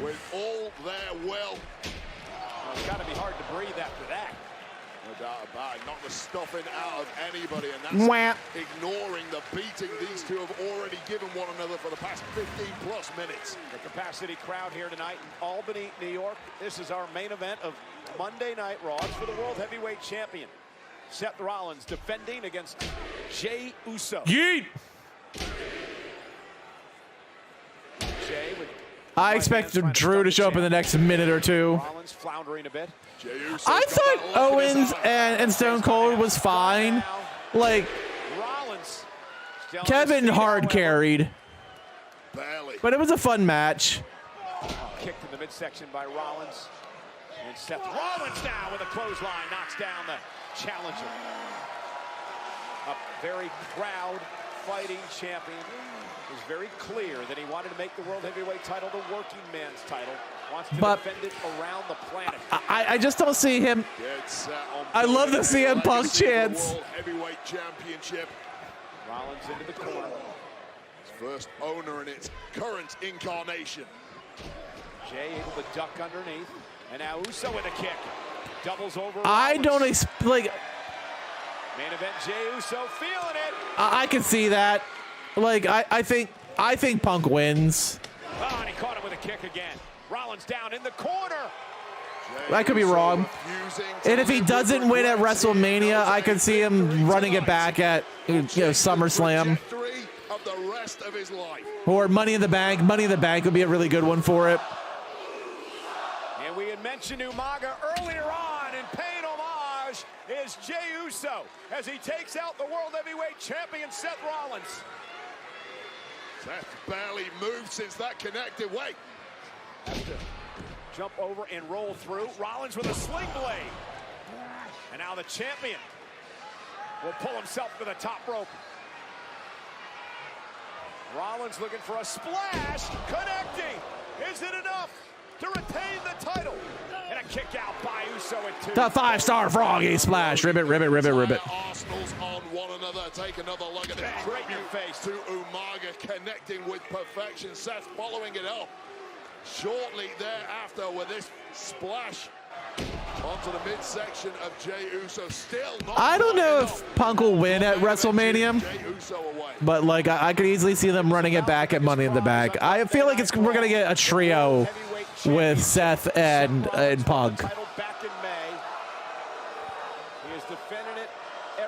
much like we did with Cody and Seth. Main event, Jey Uso. Uso with an opportunity to win his first ever singles Which I was astonished that somehow Cody won all those matches. No. Setting up for a pedigree. Uso with a back body drop. Taker can't even get to the ring without using a motorcycle anymore. Almost stolen. And a kick. Didn't get all of it. Jey got most of that. Rollins with a right There's no way that Taker's doing another match. Jey Uso, his Like, you'll see Taker appearances, but like... Jey Uso, Uso splash, cover to win the gold for the first time in his career, and Rollins kicks it too. We'll get Taker appearances, but I can't see him doing another match. Greatest opportunity.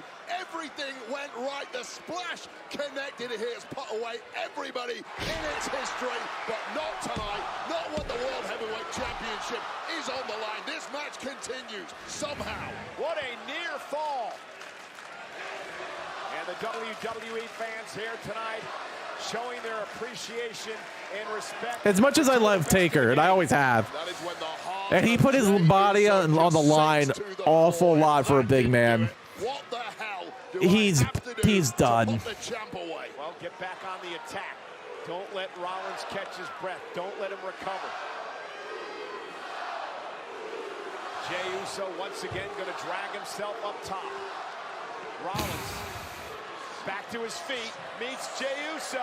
Seth Rollins. It has been really good matches, Gio. I have to agree. Seth rolls through. Into the Falcon Arrow. Falcon Arrow. Rollins looking to retain. Jey kicks it too. Rollins though positioning. I haven't been keeping an eye on who Sting's opponents are for his farewell tour, to be honest with you. He could be facing Jericho. To beggar belief, what on earth is Jey Uso made of tonight? And Rollins gonna dig down deep. Bring out the nuclear missile. Do everything he can in his power. Waiting for Jey Uso into position. Rollins perched in the corner, went for the stomp. Jey able to duck underneath. Spear! Cover for the title. 1, 2, kick out again by Rollins. We all do. I mean, like, it's okay that Taker's done. Like, Taker put in a good... There's only one thing I'm mad about with Taker. I feel like he should have kept the perfect record. Like, I don't think he should have lost the WrestleMania record. Main event. Jey Uso, Seth Rollins for the World Heavyweight Championship. Uso trying to figure out, what do I do now? How do I put Seth Rollins away? How do I take the gold? I think they should have let Taker keep the perfect record at WrestleMania. Measuring his man. 99% of the way. Went for the spear again. Ran into a kick by Rollins. Seth Rollins lifting Jey Uso up high. And Rollins now with a buckle bomb. Neck of Jey Uso snap.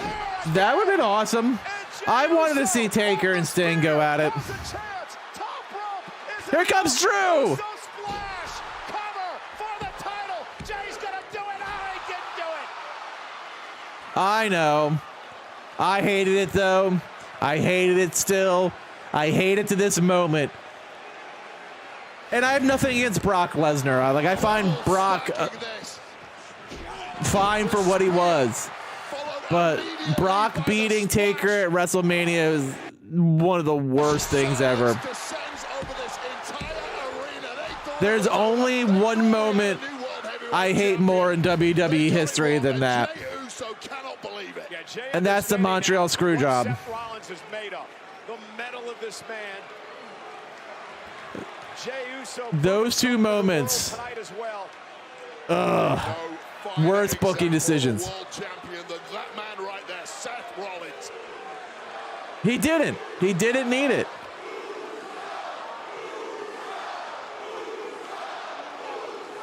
Kick to the face of Rollins. Like it was dumb. Oh, pedigree. He caught Uso with a pedigree. Baited in the spear was a slight step ahead of Like it didn't feel like Brock was already Brock. Like, he didn't need that. Seth wins clean?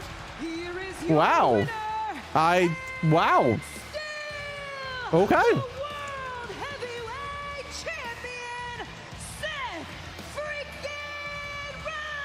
Yeah. How is Drew not involved? They're still, I guess they went to distance and Drew's not going to be involved in this? Like, that just seems weird to me. By Jey Uso. But Seth Rollins again proves why he's the working man's champion. The world heavyweight champ. I mean, it was a great wrestling match, but I did not see this ending. And I did not see Seth winning clean, and I did not see Drew not being involved. Like, huh. And give 50% of it to Jey Uso because, man, did he earn that tonight? How unlucky. I did not see that coming. I'm actually a little surprised. I mean, I knew Seth was going to win, but like a clean win? Oh, there's Drew. McIntyre with a claymore to Jey Uso. Rollins now coming to Jey's aid, and he's going to pay for it. I was like, how is Drew not involved in this? Drew's completely snapped. Get back. The delusional Drew McIntyre has now put Uso through the table. Oh, remorseless. My God. Drew McIntyre coming after everyone who wronged him. Drew McIntyre is a bad dude with issues. Braun's recovering from the same surgery that Randy Orton had. So it's gonna be a while till Braun Strowman comes back. Braun, Robert Roode, and Randy Orton all had the same surgery, but Randy had his like 6 months before Roode and like 9 months before Strowman. So it's definitely it's not a good surgery to have. So I think Strowman will be back eventually, but yeah. 7.3 out of 10. I was going to give it an 8, like a solid 8. Like, I feel like we had a lot of really good wrestling matches. Surprisingly enough, the only match I thought was really shitty was the women's tag match. Like, that just didn't jive with me at all. But other than that, I thought it was a really good show overall. I like the segments that were promos were kept to a minimum this week. We didn't have a lot of promos at all. We had a really good opener we got 2 half-an-hour matches. We got Jey and Seth to close it out and Drew and Sami to open it up, both half-an-hour matches. Like, they really did some solid wrestling tonight. Even the matches that were a little bit on the smaller side worked out really well. I thought the best 2 out of 3 falls match between DIY and Imperium was sneaky good. Also did some great story building. I think the match between the Creeds and the B team of Judgment Day was pretty solid. Cody cut a fire promo. I loved what they did with Shinsuke. I love how they're building this feud. Like, I became like instantly sucked in, and I thought overall it was a pretty solid. I'm glad, Gio. People seem to be enjoying these on Monday nights. I think for now I'm gonna keep doing them. Like, it's nice doing this, watching wrestling with you all, talking about things, remembering things. Like, I hadn't thought about Sabu almost murdering Spike Dudley in like 20 years, but like it got brought up tonight. We talked about it. It was like a very interesting moment. So like there's a lot of cool stuff that goes on when we watch these live wrestling streams together. I'm going to call it there tonight. I'll probably be dropping more on the TikTok. If you're not following on there, make sure you do. We're trying to hit 50 by the end of the week. So if you have a TikTok, take a few seconds, go over, hit the follow button. Maybe the mods can drop it one last time before we go off. I would appreciate that. And like, if you have a TikTok and you enjoy wrestling content, swing by Old Head Wrestling. The channel's doing pretty well. I feel like we're growing at a great rate. We're piling up likes. We just need a few more followers, and then we'll do the big, not we night, we'll do the big announcement at 50 followers. So if you're not following me there, make sure you do. I appreciate it. And of course, we'll be back tomorrow night with the new season of Overwatch. As always, thank you guys for watching, and later, mates.